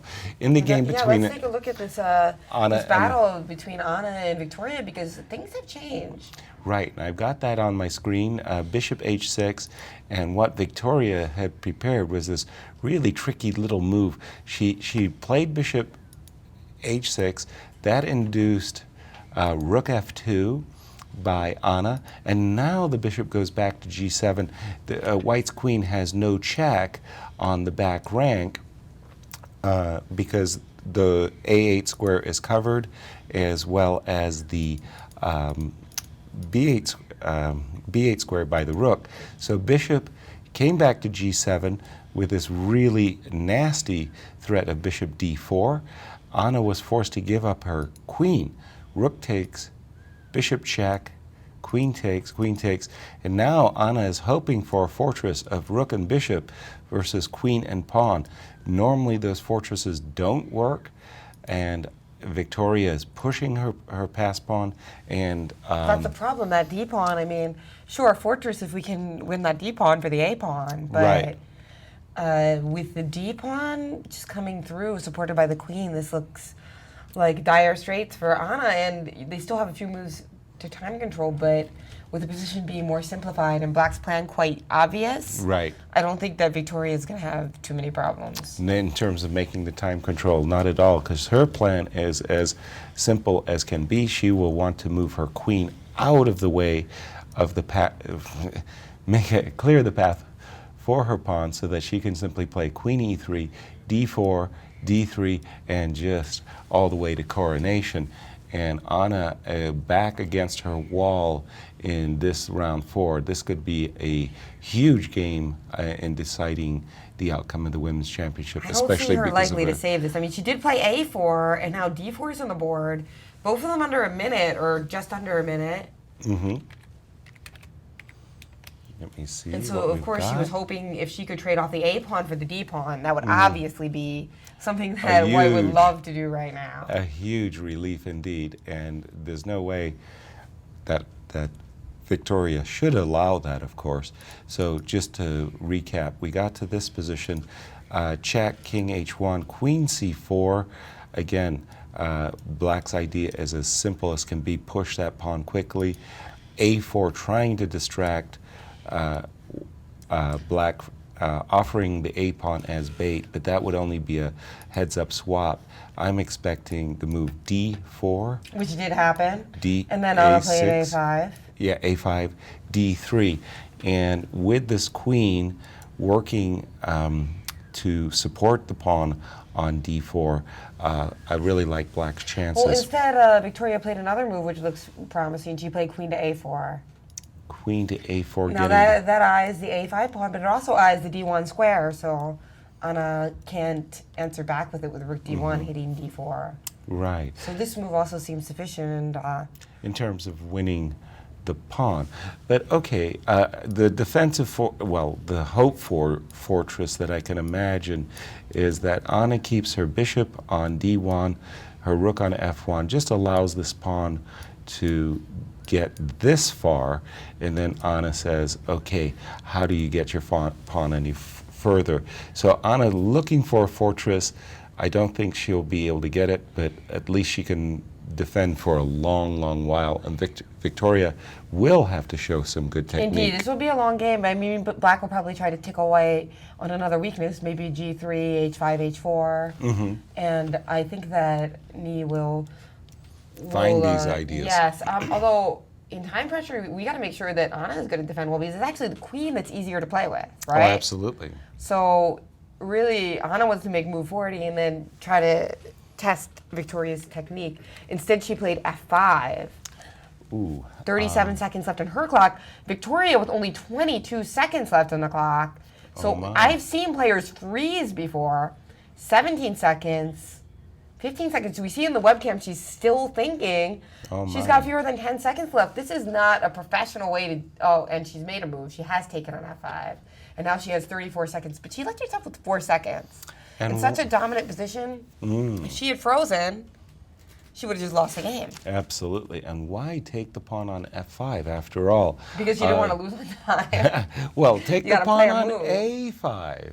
And of course, Anna instantly responds with rook takes f5, and we're almost at time control. So Ni only has 2 more moves to make, and she'll be So she's She'll be fine. She thinking, did play d3. very good. She's thinking like, okay, let me just get this pawn to d1 and we'll sign score sheets if I can do that. So the rook has got to come back. And There's she no did. choice. Anna played rook f1, and now she's D2. made her 40th move, so she gets 30 minutes on her clock. Right, and after the move d2, bishop f3, that's the type of position. But you know, why allow this nice pawn on g6? I think White's chances of holding a fortress here have increased. So that thanks to f5 was clever. Yeah. Although I think maybe Victoria had some other things there. Yeah. But in any case, she does have to make her 40th move. I hope she doesn't forget. 15 seconds, 14 seconds, 12. She knows. You see her hand hovering. She's about to make a move, but she has gone down to 7 seconds, and she played d2. And we will revisit this game later because they have made time control. Thank Sigh of goodness. relief. She got up. Thank goodness. And we've got something from Maurice on Gareev akobian. Indeed, Jen, this game we saw that it was akobian in trouble for most of it, and Gareev, we're thinking, was going to rise only a half a point behind Linderman, looking to maybe tie Linderman, who looked like he's coasting to a draw, but akobian would have none of it, and he got some counterplay despite being down a pawn. He's got this fantastically centralized knight, and they both got into time pressure as well, and in this position, White played b takes on a5, shattering his own pawns, and now the move knight to d3, getting at least one of them back, knight g5, knight takes on f2, so the pawns on this side now equalized, and these pawns don't really leave that great an impression in this position. So after rook to c1, sorry, they jumped on me there. All right, after rook to c1, bishop back to a6, and these pawns were now fully under control, and this knight again preparing to go back on the d3 square, which was in fact what happened, and now h4, and the king marching up the board, knight h3, and now rook to e5, taking advantage of this moment. That pawn's going to drop, king g3, give me that, and now black had fully equalized, king to f4, king to d6, defending the rook, and after knight to g5, dropping the rook back, and black's just fine here, h5, gh5, king takes on f5, and now bishop to d3 check, chasing the king back, and now bishop to g6, solidly holding this side, and in this position, king to g3, black's got to be thrilled. They both have pawn weaknesses on this side. White's got no more extra coordination, and if anything, White's the one with some slight weaknesses here. Looks very close to a draw. Gareev, though, has got to be kicking himself. He had such a great position on the opening, and he's left now with just this, having to defend a maybe slightly smidgen worse position. Akobian looking much more relaxed now than he was before, realizing that his defensive skills were up to the task, being number 4 in the tournament after all. But you can't draw all the games. Someone suggested, I think it was Robert Hess came in and says, maybe Akobian is going to try to go 11 draws in the tournament and win half of the Bobby Fischer Prize. I don't think that's how it works. So we'll see how this game and others proceed here at the championships. Back to you guys. The big turnaround in that game, because I thought that Gareev was nurturing his advantage to a smooth victory, and instead a real turnaround there.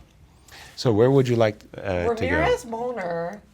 That game has just reached time control, and Moner, you liked Ramirez's compensation earlier, but yes, I did. It's gotten a lot better.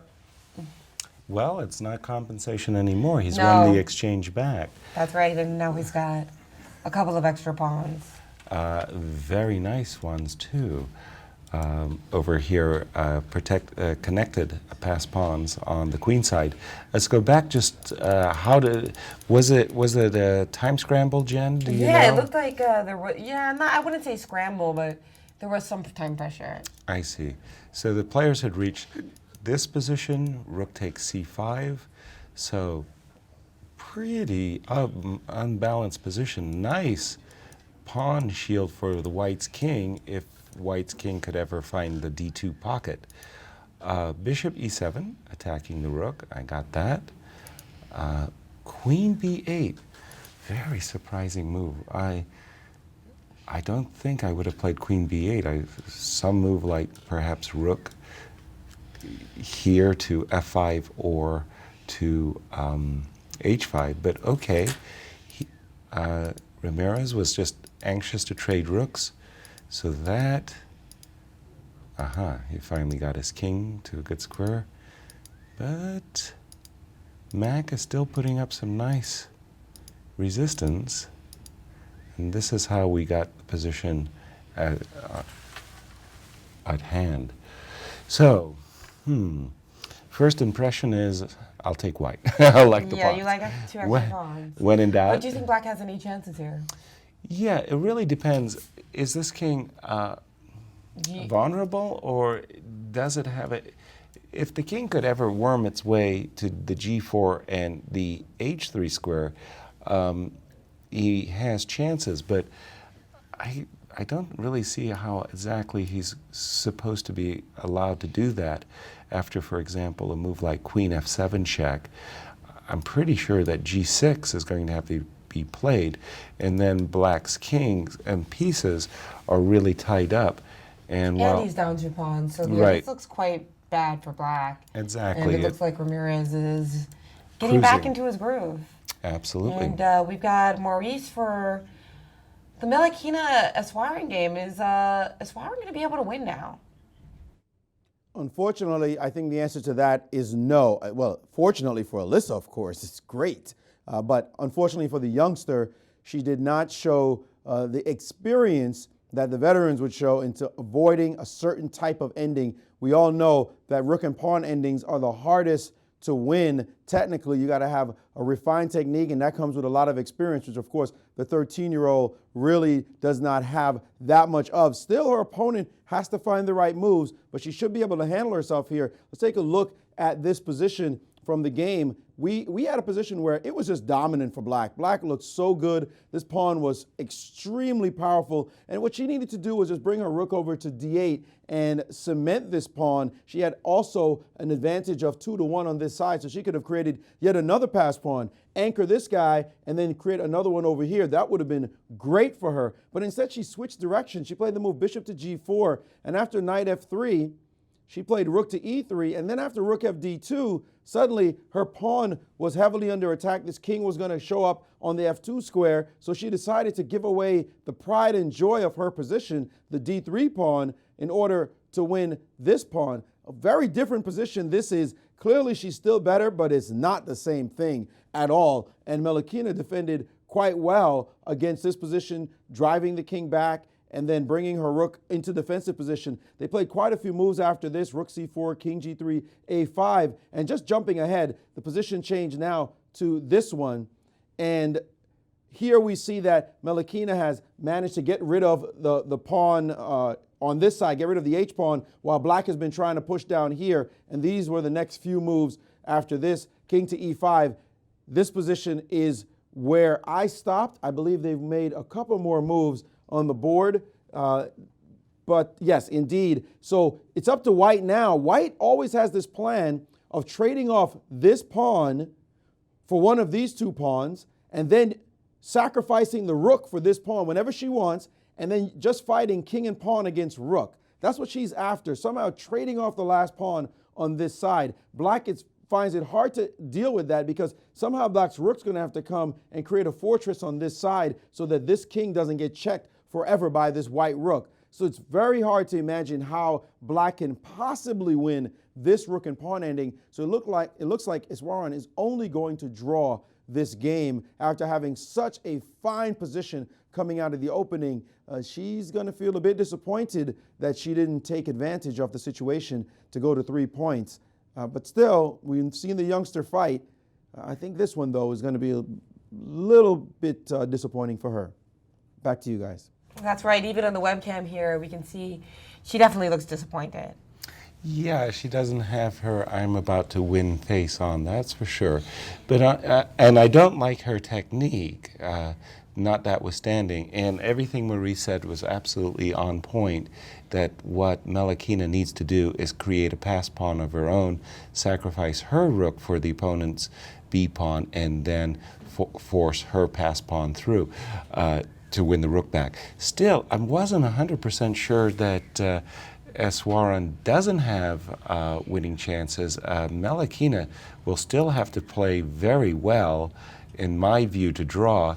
And I was thinking of the move King B1, which in fact was played, so that you could advance the pawn and get ready to promote the pawn.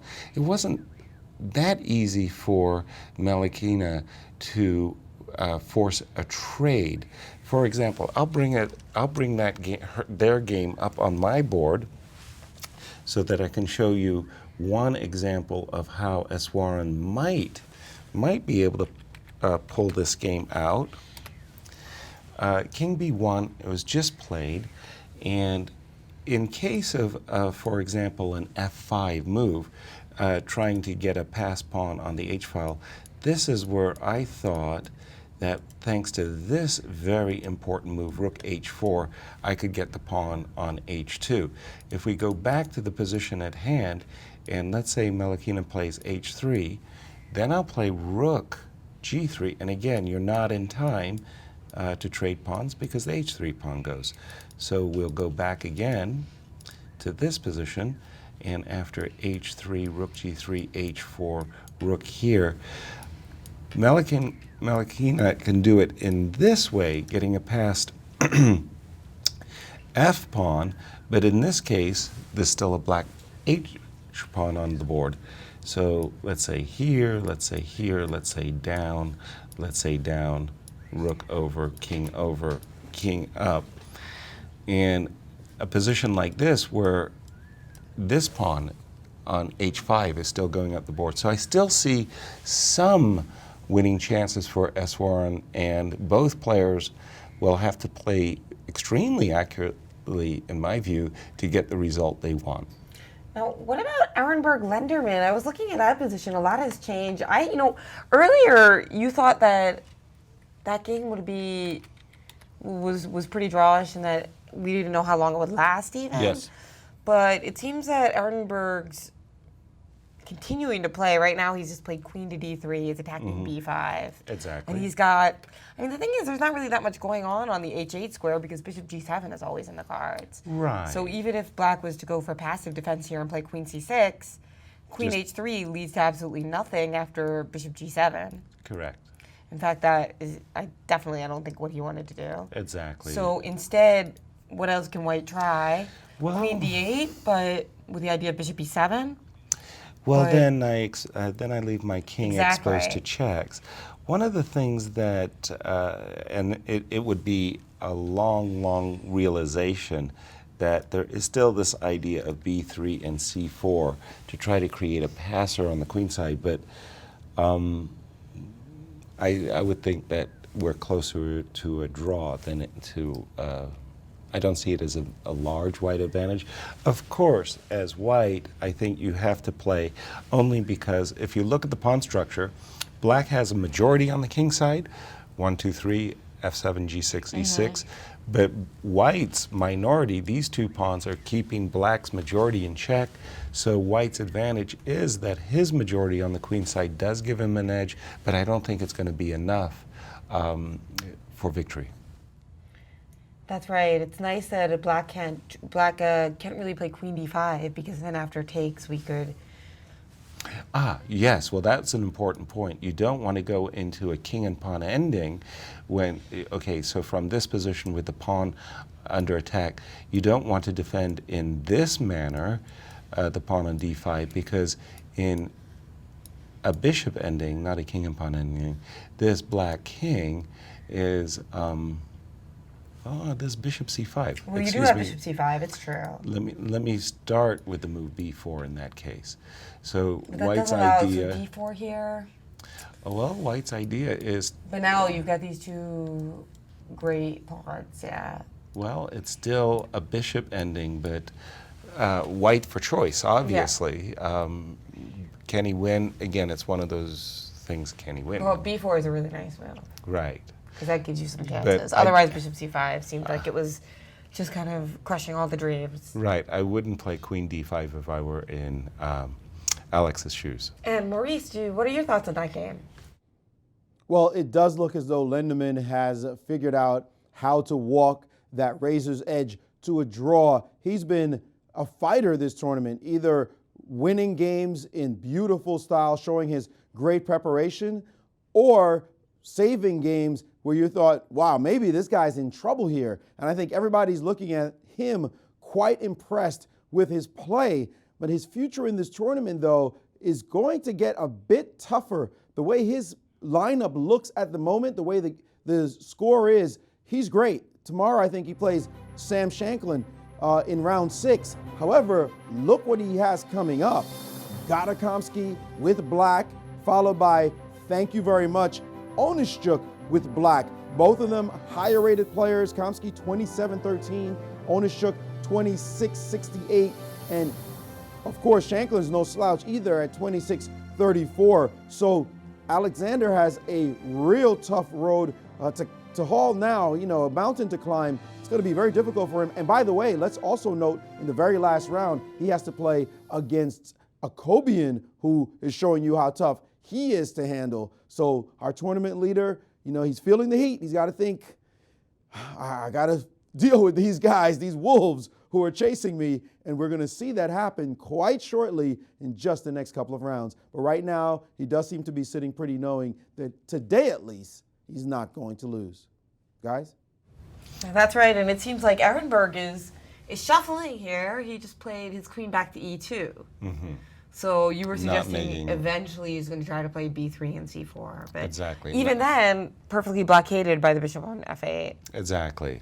And again, just to reiterate what Maurice is saying, nobody ever gives you the U.S. Championship title. You got to earn it.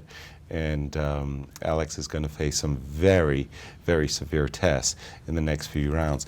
I got to bring you back to the game between Anna Zatonski and Victoria Ni for a moment, because Anna, as we know, went into the round as the tournament co-leader.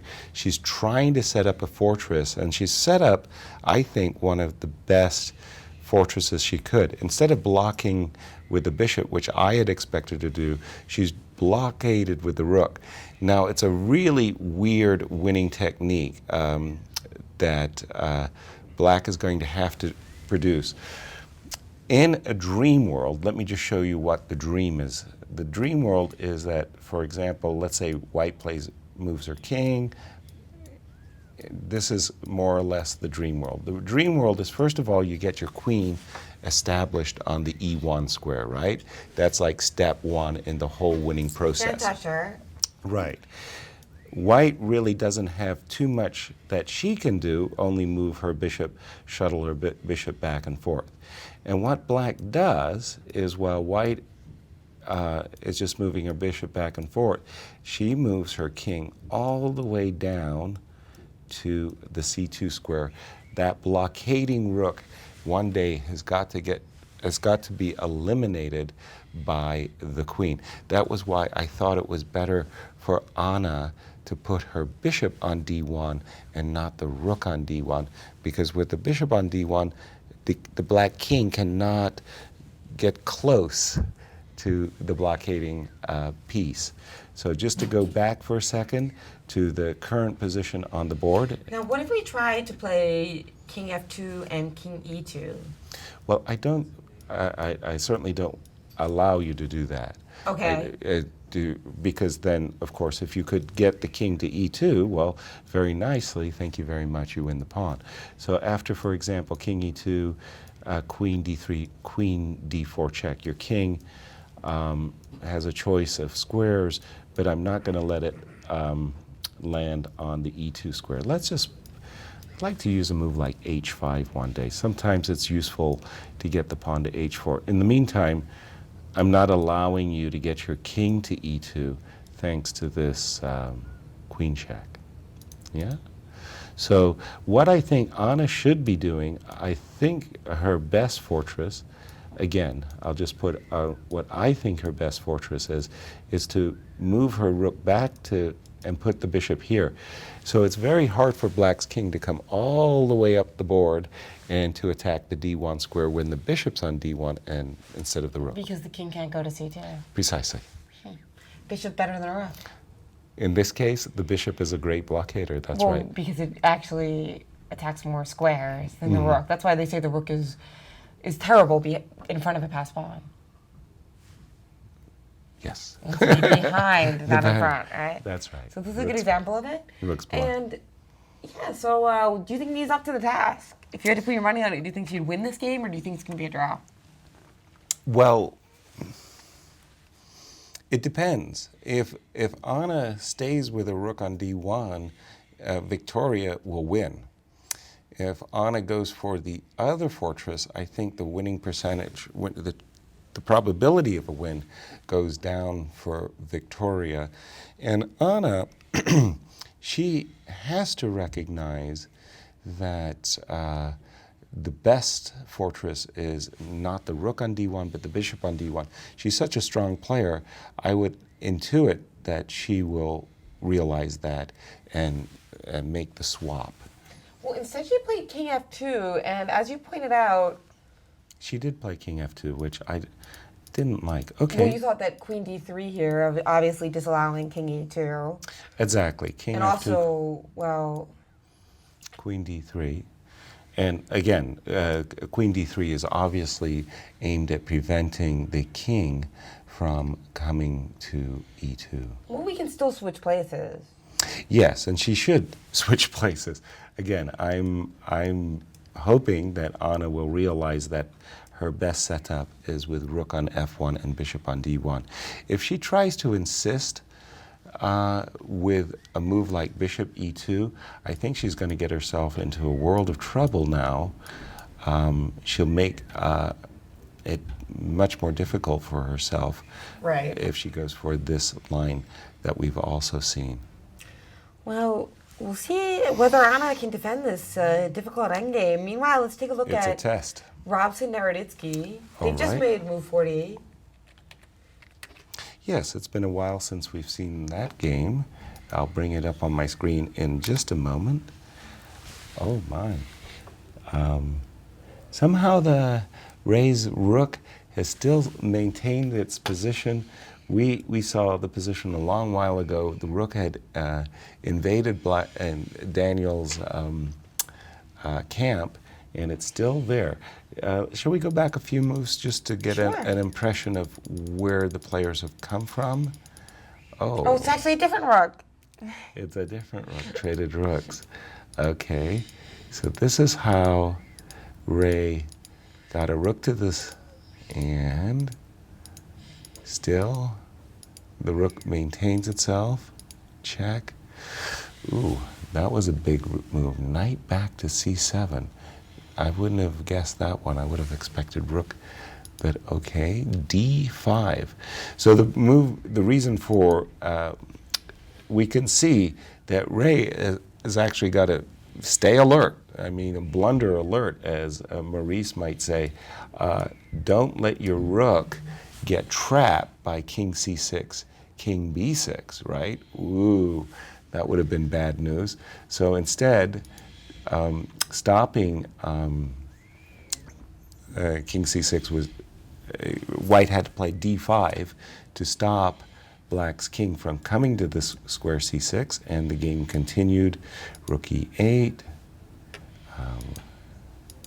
And are we up to date? Yeah, now it's white's move. So we'd really like to improve our knight on d2 right now. And also stop rook e5. I mean, I'd like to play knight f3 to d4. The only thing I was wondering about here was, suppose you move your king, now you're actually threatening knight takes d5 again. I'm more worried about losing the rook. And we can lose our rook. So I guess... Well, we could play knight d4 and then... Well, knight takes d5, we've got rook takes g7, okay? And that, meanwhile, now with king b8, we have knight c6. But what about rook e5 here? Now, normally we would have this beautiful little fork, but that d5 pawn is dropping with a check. Ooh. So this is a situation where it looks like all three results are possible. I mean, I thought Danya was in trouble, but he may be just he has the resources that he could pull this one out. All right, so instead of knight d4, what else do we have here? King b8 is a threat. It's a semi-threat. I still have this move, rook a5. But now at least we have rook a5 in contrast to when you were moving your king to b6. Precisely. So I could do something, but I'm really worried that my rook may end up getting trapped. Well, maybe we start with, so if we start with rook a5. If we start with rook And a5, so now maybe we're going to try to play knight d4. but it doesn't necessarily win a tempo, Jen. King b7, king b6 is scary. Yeah, we don't really want to be playing knight c6 there just for defense. No, not because the d5 pawn is hanging. So really, this is visually it looks great for white, but concrete analysis is raising all kinds of questions. So we're, in case of knight, okay, besides knight f3, what other options does Ray have? Could he play, well, he could conceivably play knight b1 to c3. And then